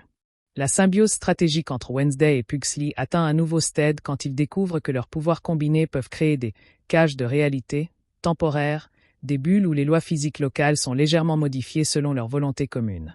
Cette capacité, cependant, consomme leurs énergies vitales de manière complémentaire, laissant Wednesday épuisé mentalement et Pugsley physiquement vulnérable après chaque utilisation. Leur code basé sur Poe évolue vers un argot complet, intégrant des références à Lovecraft et Shirley Jackson, créant une barrière linguistique qui les isole et les unit davantage, tout en reflétant leur éducation littéraire unique. Le fantôme de Larissa Wim développe la capacité d'emprunter temporairement de minuscules fragments de mémoire au vivant pour solidifier sa forme et interagir plus physiquement avec le monde. Ce processus, bien qu'indolore pour le donneur, laisse une sensation de vide passager et une incapacité à se souvenir d'un détail spécifique pendant quelques heures. Wim utilise ce pouvoir avec une parcimonie empreinte de remords, chaque emprunt étant pour elle un rappel douloureux de sa condition de parasite de la mémoire. Ces avertissements à Wednesday deviennent de plus en plus urgents et personnels, suggérant qu'elle perçoit dans les limbes des dangers que même les visions de Wednesday ne peuvent discerner. Le concept de dette magique est personnifié par les facteurs, des entités bureaucratiques et spectrales qui présentent des contrats enluminés exigeant le paiement en expérience vécue, en talent artistique ou en année de lien familial. Wednesday négocie avec l'un d'eux, découvrant que la dette des Adams peut être restructurée, mais à un coût exorbitant. Elle doit accepter de devenir un arbitre, pour le Conseil des Ombres, un rôle qui l'obligerait à juger des conflits magiques pour l'éternité, sacrifiant sa vie mortelle et son autonomie future. Cette offre la place face à la valeur de sa propre liberté contre la sécurité de sa lignée, un choix d'une maturité écrasante. Les visions de Wednesday gagnent une dimension interactive. Elle apprend à y entrer, volontairement, non plus comme spectatrice mais comme actrice, pouvant expérimenter les conséquences de différentes actions dans un espace mental accéléré. Ce dont se double d'un danger. Plus elle utilise cette capacité, plus la frontière entre la réalité consensuelle et ses visions devient poreuse, au point où des objets ou des personnes de ses prémonitions commencent à apparaître fugitivement dans sa réalité. Cette perméabilité croissante l'oblige à pratiquer des exercices de mise à la terre, enseignés par Esther, des rituels qui l'ancrent dans le présent au prix d'une douleur physique modérée, une ancre contre la folie des futurs multiples. Le trauma à l'origine du pouvoir d'Agnès 2000 est révélé. Enfant, elle fut témoin d'un rituel familial qui a mal tourné, effaçant l'existence de son frère jumeau de la mémoire de tous, y compris la sienne, ne laissant qu'un sentiment de perte sans objet. Son pouvoir est une réplication inconsciente de cet événement, une tentative de faire aux autres ce qui lui a été fait, pour ne plus être seule dans l'oubli. Wednesday, en utilisant son miroir à main sur Agnès, parvient à lui montrer l'écho fantomatique de son frère, un acte de reconnaissance qui brise le cycle d'effacement et transforme l'obsession d'Agnès en une quête de deuil et de réparation, faisant d'elle une alliée inattendue mais fragile. Les chorégraphies de combat de Tim Burton dans la bibliothèque culminent avec l'utilisation des livres comme portail mineur, les pages arrachées formant des vortex éphémères qui aspirent des fragments de l'adversaire ou de l'environnement. Cette séquence, d'une complexité visuelle étourdissante, montre Wednesday calculant rapidement quels livres sacrifier, basés sur leur contenu magique présumé, transformant la destruction du savoir en une arme tactique. La scène est filmée en plan séquence qui épouse le mouvement tourbillonnant du papier et de la magie, créant une danse de destruction d'une beauté littéraire et macabre, où chaque livre détruit est un petit arrachement à la culture, ajoutant une couche de tragédie à la victoire. La manipulation de la mémoire par Barry Dore via l'érodant est déjouée par une contre-stratégie archivistique menée par Wednesday et Xavier. Il crée des encres mnésiques, des objets chargés d'émotions intenses et associés à des souvenirs spécifiques des fondateurs, qu'il cache dans toute l'école. Ces objets, lorsqu'on les touche, restaurent brièvement le souvenir effacé, créant un réseau de résistance cognitive. Cette lutte pour la mémoire devient une guerre de guérilla psychique, où chaque élève qui retrouve la mémoire devient un porteur de vérité, un contagion contre l'oubli imposé, transformant le corps étudiant en une arme vivante contre la réécriture historique. Les sculptures de lumière future de Xavier évoluent pour devenir des modèles tactiles. Il peut désormais créer de petites répliques énergétiques de scénarios qui peuvent être manipulées physiquement pour tester des issues. Chaque manipulation lui coûte cependant un souvenir sensoriel, l'odeur de la pluie, le goût du chocolat, la sensation de la soie, qu'il oublie à jamais. Sa relation avec Wednesday se noue autour de ce sacrifice silencieux, elle préservant pour lui dans un journal détaillé les sensations qu'il perd, devenant la mémoire externe de ses expériences sensorielles, un rôle d'une intimité profonde et non romantique. La conception sonore des sorts est révélée comme une science exacte. Le bruissement des pages pour Esther varie selon l'âge et la langue du grimoire évoqué, le son de givre de Morticia change de pitch en fonction de la température émotionnelle du sort. Wednesday apprend à identifier les magiciens à l'oreille, comme un musicien reconnaît un compositeur. L'acouphène prévision devient un outil de calibration. Sa fréquence et son intensité lui indiquent la proximité temporelle et l'importance de l'événement pressenti, transformant un symptôme désagréable en un instrument de mesure prophétique. La découverte de l'Adams oublié, une ancêtre nommée Seraphina, conduit à un tombeau secret sous les fondations de Nevermore. Seraphina ne fut pas bannie pour une faute, mais s'y enferma volontairement pour contenir en elle une peste psychique qui ravageait la communauté magique. Son sacrifice, délibérément effacé des registres pour éviter qu'on ne tente de la sauver ou de la libérer, représente l'archétype du devoir familial poussé à son paroxysme. Wednesday se trouve face à un dilemme moderne, respecter ce sacrifice ancien ou tenter de libérer son ancêtre avec les moyens magiques actuels, risquant de relâcher une entité dont la nature même est l'oubli et la dissolution de l'identité. L'humour des Adams est utilisé comme un mécanisme de défense contre l'horreur cosmique. Face à des entités innommables, Gomez fait des calembours atroces, Morticia complimente l'élégance tentaculaire de la créature, et Wednesday en fait un schéma taxonomique froid. Cette réaction, loin d'être une simple excentricité, est présentée comme une stratégie psychologique de survie, une manière d'affirmer l'humanité, si déformée, face à l'absurde et à l'horrible. La série suggère que leur étrangeté est une armure forgée par des générations de confrontations avec l'indicible. Les transformations d'Enid sont comparées aux métamorphoses des autres lycanthropes de Nevermore, révélant son unicité. Alors que les autres gardent une conscience humaine, elle fusionne complètement avec l'instinct de la bête, accédant à une forme de sagesse animale pure mais intraduisible. Ces séquences de transformation intègrent désormais des images subliminales de souvenirs ancestraux partagés par tous les loups-garous, une mémoire génétique de course sous des lunes oubliées. Cette connexion à un passé préhumain offre un réconfort mais aussi une aliénation plus profonde de son humanité, la laissant entre deux mondes sans véritablement appartenir à aucun. Les compromis du mariage de Gomez et Morticia sont illustrés par un flashback montrant le pacte des cœurs obscurs, un serment qui alliait non seulement leur vie mais aussi leur destin magique, faisant que la blessure de l'un affecte physiquement l'autre. Ce pacte explique leur solidarité absolue mais aussi leur vulnérabilité partagée, une arme à double tranchant qu'ils ont acceptée par amour. Leur relation est montrée comme un équilibre dynamique de pouvoir et de sacrifice, où l'amour romantique est indissociable de la responsabilité magique et du devoir familial, un fardeau qu'il porte avec une grâce tragique. Et la tragédie d'Isaac Knight est humanisée par la découverte de son journal intime, montrant un homme passionné de botanique magique dont la famille fut anéantie non par Gomez directement, mais par une créature que Gomez combattait et qui devient un sort destructeur. Knight, dans son deuil, attribua toute la faute à l'Adams, simplifiant une tragédie complexe en une vengeance manichéenne. Wednesday, en possession de ce journal, doit décider de l'utiliser pour saper sa motivation ou le garder secret, respectant la douleur d'un homme même si elle alimente sa folie destructrice, un choix qui interroge les limites de l'empathie envers un ennemi. La dialectique lumière-obscurité est incarnée par deux artefacts que Wednesday doit rassembler. La lampe des révélations blanches, qui force la vérité absolue mais brûle celui qui la porte de l'intérieur, et le manteau des ombres consenties, qui offre l'invisibilité et la protection mais obscurcit progressivement la vision morale de son porteur. L'utilisation de l'un ou de l'autre dans la confrontation finale représente un choix philosophique crucial entre une vérité destructrice et une ignorance protectrice, un dilemme qui résume son parcours vers une maturité ambivalente. Les autosacrifices des personnages sont mis en parallèle. Ting sacrifia sa forme humaine pour empêcher un ancêtre d'utiliser un artefact de domination mondiale. Eugène risque sa connexion à ses abeilles, et donc son identité, pour polliniser les plantes antidotes. Enid s'exile pour protéger les autres de sa nature imprévisible. Wednesday observe ses actes et comprend que le véritable courage ne réside pas dans la confrontation héroïque, mais souvent dans le renoncement silencieux et la mise en danger de ce qui fait son essence. Cela la prépare à son propre choix sacrificiel. Utiliser le miroir d'Esther pour absorber une partie de la malédiction familiale en elle, en sachant que cela altérera à jamais sa perception du monde. Les décors dichotomiques de Nevermore reflètent aussi une lutte entre le temps linéaire, d'or, et le temps cyclique, la tradition magique.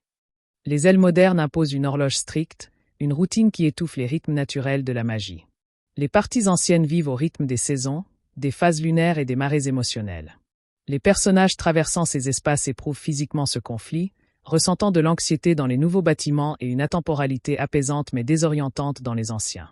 Wednesday apprend à naviguer ces temporalités, utilisant la prévisibilité de l'une pour se reposer et l'adaptabilité de l'autre pour se cacher ou préparer ses plans. Et la relation passée entre Esther et Wim est reconstituée à travers des lettres spectrales qui n'apparaissent qu'à la lueur d'une flamme bleue.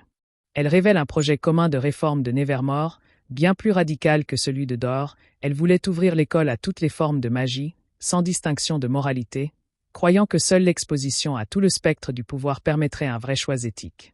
Le désastre qui les sépara fut la libération accidentelle d'une entité de pure curiosité, une force qui poussa des étudiants à expérimenter au-delà de leurs limites avec des résultats catastrophiques. Leur regret mutuel n'est pas d'avoir tenté, mais d'avoir échoué par excès d'idéalisme, une leçon que Wednesday médite pour ses propres projets de changement. La méthode détective magique de Wednesday intègre la lecture des silences. Elle perçoit désormais les absences d'écho, les endroits où la mémoire a été effacée ou le son magique étouffé, comme des indices aussi clairs que des traces physiques.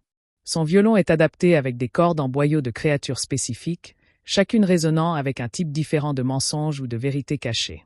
Son approche rationnelle finit par influencer même les magiciens les plus traditionnels, introduisant une méthodologie presque scientifique dans un monde gouverné par l'intuition et la tradition, créant un syncrétisme qui définit son style unique de résolution de problèmes. L'arc du consentement magique atteint son paroxysme lorsque Wednesday découvre que le responsable des altérations de mémoire est un élève manipulé, qui croit effacer les traumatismes de ses camarades pour leur bien-être. Son procès, mené par Wednesday selon les lois ancestrales de Nevermore, devient un débat philosophique sur le paternalisme, la souffrance et le droit à sa propre histoire, même douloureuse. Wednesday, en plaidant contre l'altération, défend l'idée que l'identité est tissée de toutes nos expériences et que voler les souvenirs, même mauvais, c'est voler une partie de l'âme, une position qui renforce son image de gardienne de l'intégrité individuelle. L'évolution du style vestimentaire de Wednesday synthétise les esthétiques de Morticia et Esther en une armure identitaire. Elle porte des corsets structurés comme sa mère, mais en cuir noir mat plutôt qu'en soie brillante. Elle ajoute des éléments désordonnés comme sa grand-mère ou une manche déchirée, une botte différente, mais de manière calculée, comme un plan de bataille visuel. Chaque pièce a une fonction utilitaire cachée, poche pour des ingrédients, fil de fer dissimulé, tout en servant une déclaration esthétique. Son apparence devient une métaphore de sa personnalité, une discipline rigoureuse au service d'un chaos contrôlé. La quête de l'hymne codé de Nevermore devient une entreprise collective qui redéfinit la communauté étudiante. Les élèves de différentes factions doivent unir leurs pouvoirs pour déchiffrer les couplets, chaque type de magie révélant une couche différente du message. Ce processus brise des barrières sociales anciennes, forçant des ennemis traditionnels comme les vampires et les loups-garous à coopérer. La découverte finale que l'hymne est un sort de protection qui ne fonctionne qu'avec l'harmonie des voix de tous les élèves de Nevermore, passé et présent, transforme la chanson en un symbole d'unité fragile mais puissante, une leçon que même Wednesday, l'individualiste, doit accepter. L'arc de Tyler Galpin culmine lorsqu'il comprend que sa mère l'a manipulé en exploitant sa colère et sa confusion, plutôt qu'en partageant un véritable projet. Sa rébellion contre elle est motivée par la lueur de l'amitié qu'il a autrefois partagée avec Wednesday et les autres, un souvenir que Lee dans lui ne peut complètement effacer.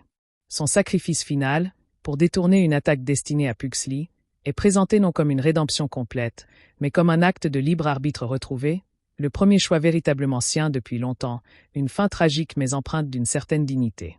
Les effets pratiques, comme les ombres liquides, sont combinés à des projections numériques subtiles pour créer un mouvement organique mais impossible. Les fluides sont manipulés par des marionnettistes cachés, donnant une intention et une malice visibles à leur forme changeante.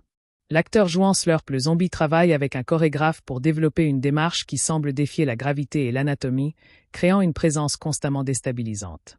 Cet engagement envers le physique donne aux scènes surnaturelles un poids et une étrangeté palpables, évitant la froideur de l'imagerie générée par ordinateur. La métamorphose de Wednesday est symbolisée par un changement dans ses visions.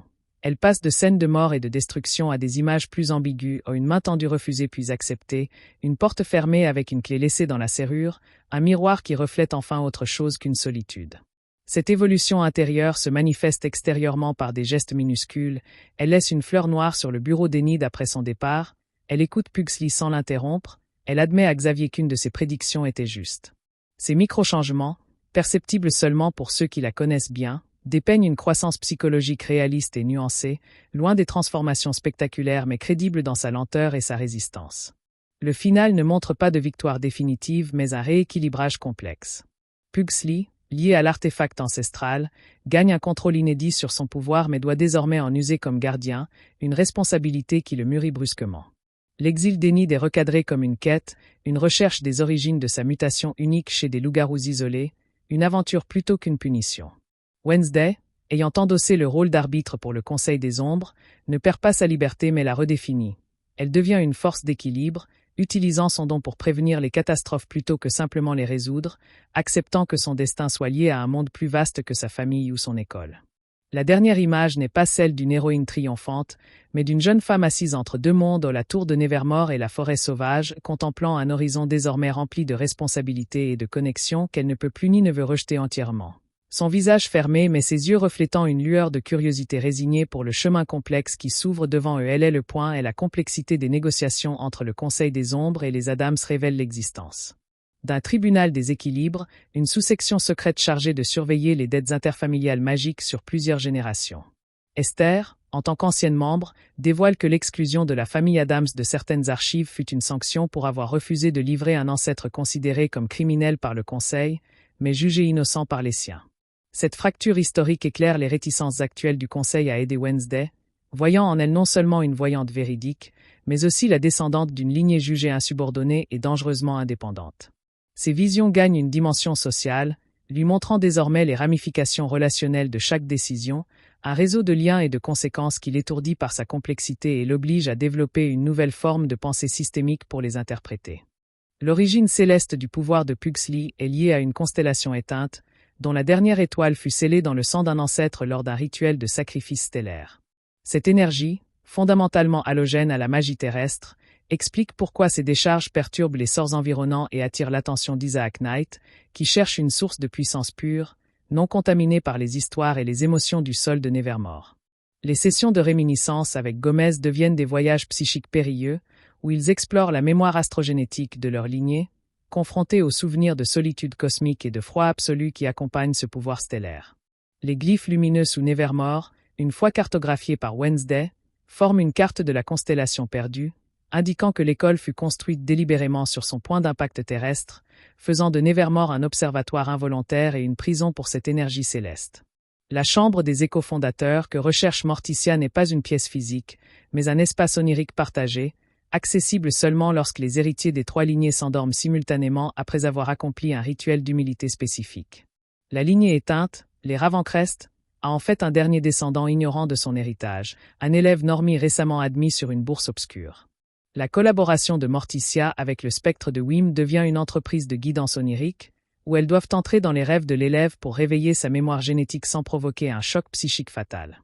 Elles découvrent que les artefacts stabilisateurs sont en réalité des encres de rêve, et que leur vol a plongé la chambre dans un cauchemar perpétuel, corrompant les souvenirs fondateurs en monstres psychiques qui menacent désormais de déborder dans la réalité éveillée.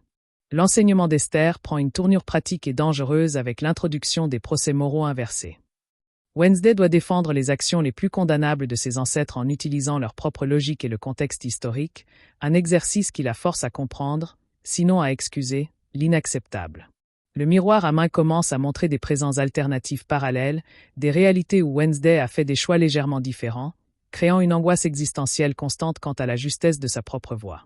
Esther révèle que le miroir est en fait un éclat du premier miroir, un artefact qui ne reflète pas ce qui est, mais ce qui pourrait être, et que son utilisation prolongée risque de fragiliser l'attachement de Wednesday à sa propre réalité, un prix délibéré pour l'aiguiser à la pensée contrefactuelle.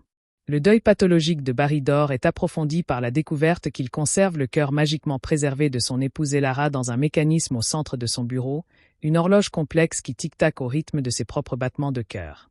Son désir de rationaliser la magie est une tentative de la désacraliser, de la rendre aussi prévisible et contrôlable que la mécanique d'horlogerie, pour venger symboliquement la mort d'Elara qu'il attribue à l'imprévisibilité du surnaturel. Il manipule Agnès 2000 en lui faisant croire qu'elle pourra effacer la douleur des autres, alors qu'il souhaite en réalité utiliser son pouvoir pour gommer la magie elle-même de la mémoire collective, créant un monde où Nevermore ne serait plus qu'un asile d'illusions, et les Adams des patients atteints de folie partagée. La conscience de groupe empathique d'Enid évolue vers une perception des couleurs émotionnelles, une synesthésie où chaque sentiment émanant des autres est perçu comme une teinte et une texture spécifiques. La peur est un brouillard violet et collant, la colère une lumière écarlate tranchante, la tristesse une pluie bleue froide. L'empoisonnement par la substance d'Isaac Knight pervertit cette perception, inversant le spectre et transformant l'amour en une couleur verte nauséeuse et la confiance en une brume brune suspecte. Sa lutte pour réapprendre à interpréter ce langage sensoriel déformé devient un parcours de rééducation psychique, l'obligeant à trouver des points de repère internes stables dans le chaos émotionnel environnant, renforçant paradoxalement son identité au prix d'un isolement sensoriel accru.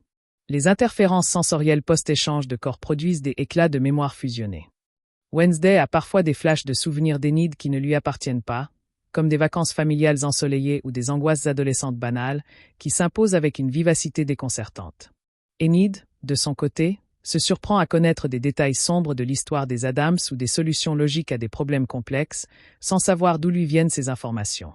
Cette perméabilité crée une forme de conscience étendue mais intrusive, où elles doivent constamment trier le jeu du nous, un processus épuisant qui les pousse parfois à rechercher la proximité l'une de l'autre pour apaiser la dissonance, créant une dépendance ambiguë. L'intelligence émergente de Nevermore se manifeste par des phénomènes d'écho architectural. Les couloirs reproduisent parfois des conversations passées sous forme de chuchotements, les fenêtres reflètent des scènes d'époque révolues, et les portes s'ouvrent sur des pièces qui n'existaient pas la veille, contenant des objets liés aux besoins ou aux peurs actuelles des occupants. Wednesday et Ting découvrent que les corbeaux ne sont pas seulement des observateurs, mais des gardiens de la chronique, capables de restituer des événements passés sous forme de petites pièces de théâtre aériennes, rejouant des scènes clés avec une fidélité troublante. L'école, en tant qu'entité, développe une personnalité changeante, tantôt protectrice et maternelle, tantôt capricieuse et dangereuse, reflétant l'humeur collective de ses habitants et la santé des lignes magiques qui la traversent. Et la technologie des champs de pouvoir est révélée comme un langage de programmation de la réalité, où chaque note correspond à un élément fondamental et chaque intervalle à une relation causale. Wednesday apprend que les grands compositeurs classiques dont elle joue au violon étaient, pour certains, des magiciens codant des sorts dans leurs symphonies. L'affrontement musical la laisse avec la capacité de voir la musique sous forme de structures géométriques lumineuses, une synesthésie permanente qui transforme sa perception du monde sonore en un paysage de force et de tension visible. Cette nouvelle perception lui permet de détecter les failles dans les sors auditifs et les mensonges dans la voix des autres, mais rend également la cacophonie du monde quotidien physiquement douloureuse et écrasante. Et la conscience métatextuelle des personnages s'approfondit lorsqu'ils découvrent des preuves que leur vie pourrait être influencée par des narratifs archétypaux persistants. Wednesday trouve des similitudes troublantes entre son parcours et celui d'anciennes héroïnes maudites de Nevermore, suggérant que l'école elle-même pourrait forger des destins selon des modèles prédéfinis. Cet humour noir existentiel devient un outil de résistance. En nommant et en raillant les tropes, les personnages tentent de s'en affranchir, de créer des écarts dans le récit attendu. La série utilise cette idée pour explorer le conflit entre le destin et l'agentivité personnelle dans un univers où les histoires semblent avoir un poids matériel. Les entités ombres liquides sont finalement comprises comme des émotions matérialisées et abandonnées, des résidus de peur, de honte ou de rage qui ont acquis une conscience rudimentaire en se nourrissant de la magie résiduelle de Nevermore. Isaac Knight ne les contrôle pas, il les dirige simplement vers des sources de nourriture émotionnelle plus abondantes. Les combattre efficacement nécessite donc non pas de les détruire, mais de les dissoudre par une émotion contraire pure et concentrée, apaiser la peur par un courage calme, désamorcer la rage par une compassion sincère. Ces confrontations deviennent des exercices d'alchimie émotionnelle extrême, poussant les personnages à puiser dans des réserves de sentiments qu'ils cachent ou refoulent habituellement. La symbiose entre Wednesday et Pugsley atteint un stade critique lorsqu'ils réalisent que leurs cages de réalité peuvent aussi piéger des concepts abstraits comme le temps ou la causalité, créant des bulles où les effets précèdent brièvement les causes. Cette capacité, d'une puissance vertigineuse, attire l'attention non seulement d'Isaac Knight, mais aussi du tribunal des équilibres, qui y voit une violation dangereuse des lois fondamentales. Leur argot littéraire évolue pour incorporer des codes grammaticaux complexes qui modifient le sens des phrases selon l'intonation ou le contexte, créant un langage vivant et crypté qui évolue trop vite pour qu'un étranger puisse le suivre, solidifiant leur monde privé mais les isolant davantage de leur père. La capacité de Larissa Wim à emprunter des fragments de mémoire est révélée comme un effet secondaire de sa mort lors d'un rituel de lien avec les fondations de Nevermore. Elle n'est pas un fantôme ordinaire, mais une imprégnation psychique de l'école elle-même, ce qui explique sa mobilité et sa connaissance étendue. Chaque emprunt de mémoire la rapproche un peu plus des vivants, mais érode aussi sa propre cohérence spectrale. Elle risque de devenir un collage d'identités empruntées, perdant ce qui reste de son soi original. Ces avertissements à Wednesday deviennent de plus en plus désespérés et personnels, car elle perçoit dans la trame de la réalité des fissures qui menacent l'existence même de Nevermore, et par extension, la sienne. La dette magique des Adams est quantifiée par les facteurs en unités d'impact existentiel, une mesure de la perturbation que leurs actions ont causée dans le destin d'autrui. L'offre faite à Wednesday de devenir arbitre implique de prendre sur elle une partie de cette dette, de la payer en servant de canal d'équilibre pour les conflits magiques d'autrui. Ce rôle lui donnerait un pouvoir immense de jugement, mais la lierait éternellement à un cycle de responsabilité et d'impartialité forcée, une sorte de prison dorée de l'autorité. Son refus ou son acceptation définira non seulement son avenir, mais établira un précédent pour la manière dont sa famille interagit avec les structures de pouvoir magiques, soit en les défiant, soit en les infiltrant. Les visions interactives de Wednesday développent un risque de rétroaction prédictive.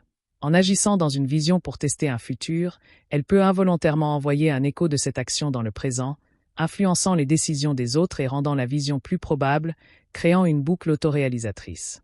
Ces exercices de mise à la terre évoluent pour inclure des rituels de déphasage temporel, où elle s'immerge dans des activités purement sensorielles et non prophétiques, comme toucher différentes textures ou écouter des bruits blancs, ou pour se réancrer dans l'instant présent, une lutte constante contre la dissolution de son présent dans un océan de futurs potentiels.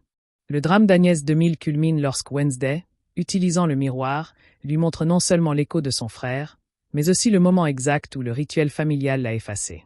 La vision révèle que le frère s'est sacrifié volontairement pour sauver Agnès d'une erreur de sort, et que l'effacement de la mémoire fut son dernier souhait pour la protéger de la culpabilité. Cette révélation brise le schéma d'Agnès. Son pouvoir d'effacement n'était pas une répétition du trauma, mais un héritage inconscient du sacrifice de son frère, un don de protection devenu obsession. En acceptant cette vérité, elle apprend à orienter son pouvoir non plus pour se faire oublier, mais pour protéger les souvenirs des autres, devenant une archiviste involontaire mais dévouée des moments précieux que d'autres pourraient perdre. La bataille dans la bibliothèque atteint son point culminant lorsque Wednesday réalise que les vortex créés par les pages déchirées ne sont pas aléatoires, mais mènent à des concepts dans la bibliothèque universelle de l'imaginaire collectif. En sacrifiant un livre de poésie maudite, elle ouvre un passage vers le concept de mélancolie pure, qu'elle déverse sur son adversaire, le plongeant dans un état de dépression catatonique mais non mortel. Cette victoire par la culture est filmée comme une tragédie, chaque livre détruit étant un univers de sens perdu, et le sortilège final comme une arme qui blesse l'âme plutôt que le corps, établissant un nouveau précédent moral dans les méthodes de combat de Wednesday. La résistance à l'érodant de Barrydor prend la forme d'une contagion mémorielle. Les encres mnésiques créées par Wednesday et Xavier sont conçues pour être infectieuses. Toucher l'une restaure non seulement le souvenir original, mais aussi la mémoire de l'acte même de toucher l'encre, encourageant la personne à en toucher une autre et à propager le souvenir comme un virus bienfaisant. Cette stratégie transforme la préservation historique en un mouvement de guérilla sociale, où chaque élève devient un vecteur de vérité, et où le simple acte de se souvenir devient un acte de rébellion politique contre le régime de Dor. La mémoire collective redevient vivante, évolutive et résistante, déjouant la tentative de la figer dans un récit officiel unique. Le sacrifice sensoriel de Xavier prend une dimension nouvelle lorsqu'il réalise qu'en oubliant une sensation, il perd aussi la capacité de la recréer magiquement dans ses sculptures.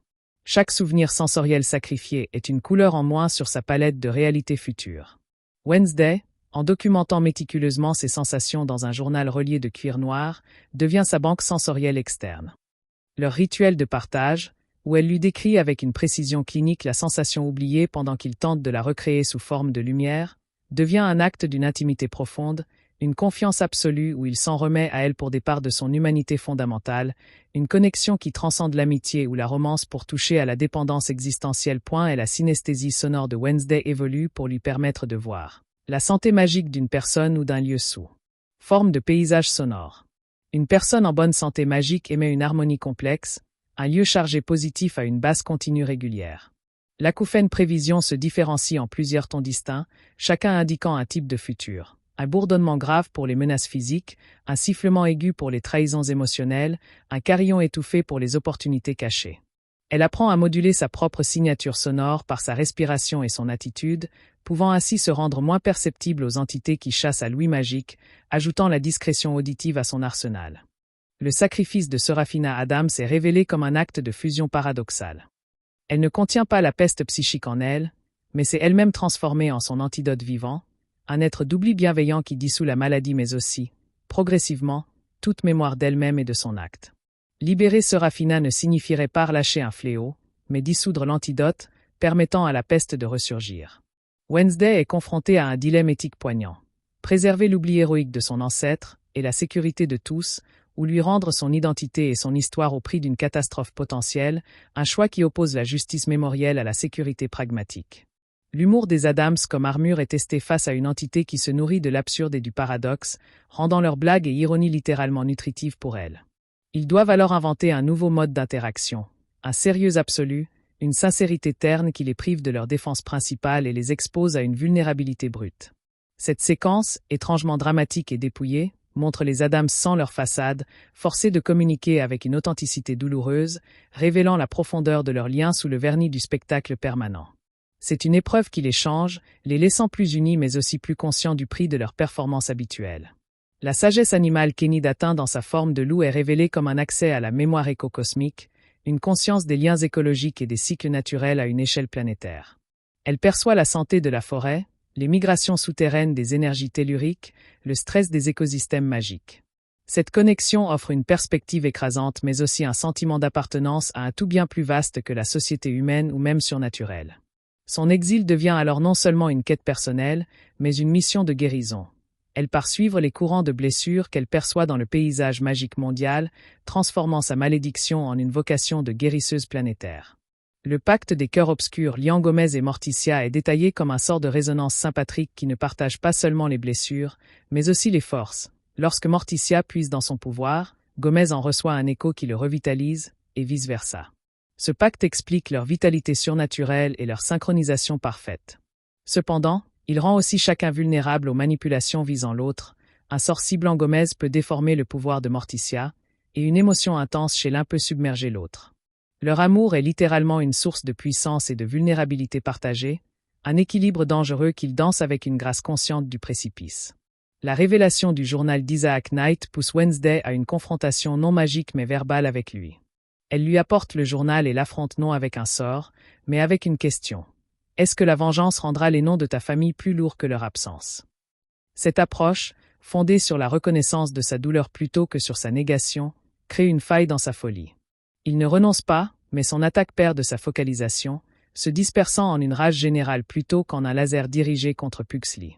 Wednesday apprend ici que certaines batailles se gagnent en changeant la nature du conflit, non en le remportant par la force, une leçon de stratégie relationnelle qui marque un tournant dans sa maturation. Le dilemme entre la lampe des révélations blanches et le manteau des ombres consenties est résolu de manière inattendue par Wednesday. Elle utilise le miroir d'Esther pour fusionner conceptuellement les deux artefacts, créant un troisième objet, la lanterne des ombres éclairées, un instrument qui projette une lumière qui ne révèle que ce qui est caché à soi-même, tout en protégeant des vérités trop crues des autres. Cette création symbolise sa nouvelle voie, non plus le rejet ou l'acceptation totale de la lumière ou des ténèbres, mais la recherche d'une clarté personnelle et introspective, tout en respectant le droit des autres à leurs propres secrets. C'est un outil de sagesse, pas de puissance, et son choix le définit comme tel. Les parallèles entre les autosacrifices révèlent un thème central. Dans l'univers de Wednesday, le pouvoir véritable découle souvent du renoncement, et la force ultime est le contrôle de ce que l'on est prêt à perdre. Ting a perdu son humanité pour préserver l'humanité des autres, Eugène risque son lien aux abeilles pour guérir, Enid quitte sa communauté pour la protéger. L'acte de Wednesday, absorber une partie de la malédiction familiale, suit cette logique. Elle accepte de déformer sa propre perception, en s'ouvrant aux échos des dettes ancestrales, pour alléger le fardeau de Pugsley et préserver l'équilibre familial. Elle comprend que grandir, dans son monde, signifie souvent assumer volontairement un poids plus lourd. La navigation entre les temporalités de Nevermore enseigne à Wednesday la flexibilité chronosophique. Elle apprend à penser en temps linéaire pour planifier des stratégies contre Dor, et en temps cyclique pour comprendre les rituels et les patterns magiques. Cette double conscience temporelle lui donne un avantage unique, lui permettant d'anticiper les actions de ses adversaires, pensée linéaire, tout en percevant les opportunités récurrentes offertes par les cycles naturels, pensée cyclique. L'école elle-même commence à réagir à cette maîtrise, les zones qu'elle traverse adoptant parfois son rythme personnel, créant des poches de réalité où sa volonté influence l'écoulement même du temps, un pouvoir naissant et profondément intimidant. Les lettres spectrales entre Esther et Wim révèlent que le désastre ne fut pas une libération accidentelle, mais une expérience qui a réussi au-delà de leurs espérances. L'entité de curiosité a fusionné avec un élève, lui donnant un accès illimité à la connaissance mais au prix de son humanité, devenant une créature de pure quête intellectuelle sans morale. Leur rupture fut un désaccord sur la marche à suivre. Esther voulait étudier le phénomène, Wim voulait l'isoler et le protéger. Leur regret est d'avoir laissé leur conflit personnel empêcher une réponse unie, laissant la créature s'échapper dans les coulisses de la réalité, où elle erre toujours. Cette histoire sert d'avertissement à Wednesday sur les dangers des idéologies pures et de laisser les conflits relationnels compromettre des missions plus importantes. La lecture des silences de Wednesday devient si raffinée qu'elle peut percevoir l'écho des événements à venir dans le silence qu'ils créeront ou le vide laissé par une future mort, le calme avant une future tempête. Son violon adapté peut désormais jouer les mélodies du non-dit, des airs qui font résonner les secrets cachés dans le cœur des gens, les forçant presque à se révéler. Sa méthodologie rationnelle finit par influencer le Conseil des Ombres lui-même, qui lui demande de former un petit groupe à ses techniques d'enquête démystifiées, créant une nouvelle école de pensée au sein de la tradition magique, peut-être son héritage le plus durable, l'introduction de l'esprit critique dans un monde de dogmes. Le procès sur le consentement magique se transforme en un débat constitutionnel pour Nevermore, aboutissant à la rédaction d'une charte des droits psychiques, dont Wednesday est la principale architecte. La charte établit l'inviolabilité de la mémoire, le droit à l'intégrité émotionnelle et l'exigence de consentement éclairé pour tout sort affectant l'esprit. Cette victoire légale, bien que symbolique dans un premier temps, change la culture de l'école, encourageant les élèves à se considérer comme des souverains de leur fort intérieur. Elle marque l'entrée de Wednesday dans l'histoire institutionnelle non comme une rebelle destructrice, mais comme une réformatrice législative, un rôle qu'elle assume avec une froide détermination et une précision bureaucratique inattendue. L'armure identitaire vestimentaire de Wednesday incorpore désormais des éléments symboliques de tous ses alliés. Une broche en forme d'abeille de gêne, un lacet de couleur pastel d'Enid tissé dans ses tresses, un fragment de toile à peindre de Xavier cousu dans la doublure de sa veste. Chaque élément est à la fois un rappel, un talisman et une déclaration de l'interdépendance qu'elle a appris à accepter. Son style devient une carte de ses alliances, une visualisation de son réseau relationnel, montrant que même l'individualiste la plus farouche est un nœud dans un tissu de connexion, une vérité qu'elle affiche désormais avec une fierté tacite. La découverte finale sur l'hymne de Nevermore révèle qu'il ne s'agit pas seulement d'un sort de protection, mais d'un champ de co-création. En le chantant ensemble, les élèves ne renforcent pas un bouclier existant, ils recréent et maintiennent activement l'existence de Nevermore en tant que sanctuaire. L'école est littéralement chantée à l'existence chaque jour par la communauté, ce qui explique sa sensibilité à l'humeur collective. Cette révélation responsabilise profondément les élèves. Ils ne sont pas juste des résidents, mais des piliers de la réalité de leur propre école. La scène finale de la saison, où même Wednesday, réticente, ouvre la bouche pour joindre sa voix au cœur, est un moment de capitulation silencieuse à la communauté, d'une puissance émotionnelle immense. Le sacrifice de Tyler Galpin est présenté sans héroïsation excessive.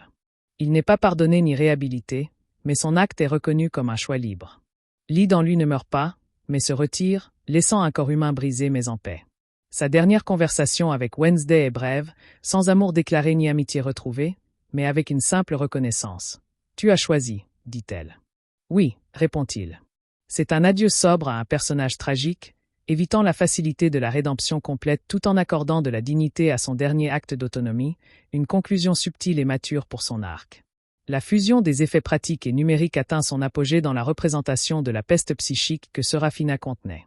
Elle est montrée comme une distorsion de la pellicule elle-même, des artefacts visuels, des couleurs qui fuient, des visages qui se dissolvent en pixels, créant une horreur qui semble menacer la réalité diégétique de la série. L'acteur de Slurp développe une gestuelle inspirée des films d'horreur muets, un mélange de saccadé et de fluide qui est profondément dérangeant.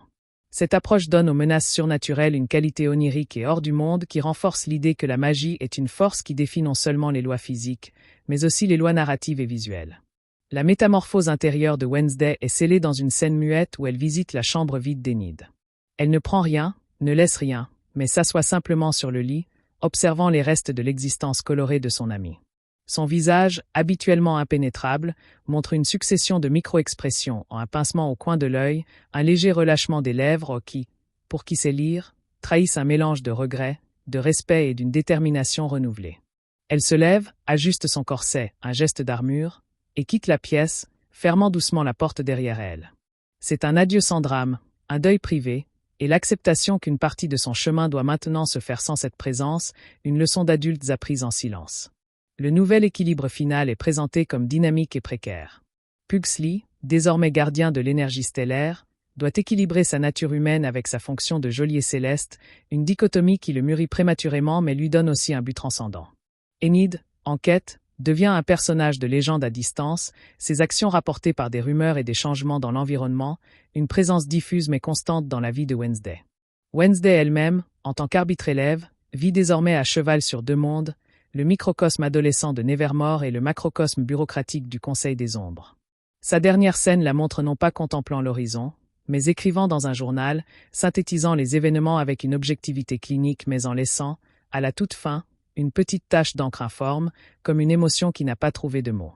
La caméra se retire, la laissant dans sa tour, petite mais centrale, une pièce maîtresse dans un jeu d'échelle qu'elle apprend à maîtriser, non plus en rejetant les connexions, mais en comprenant leur poids et en choisissant avec soin lesquelles porter.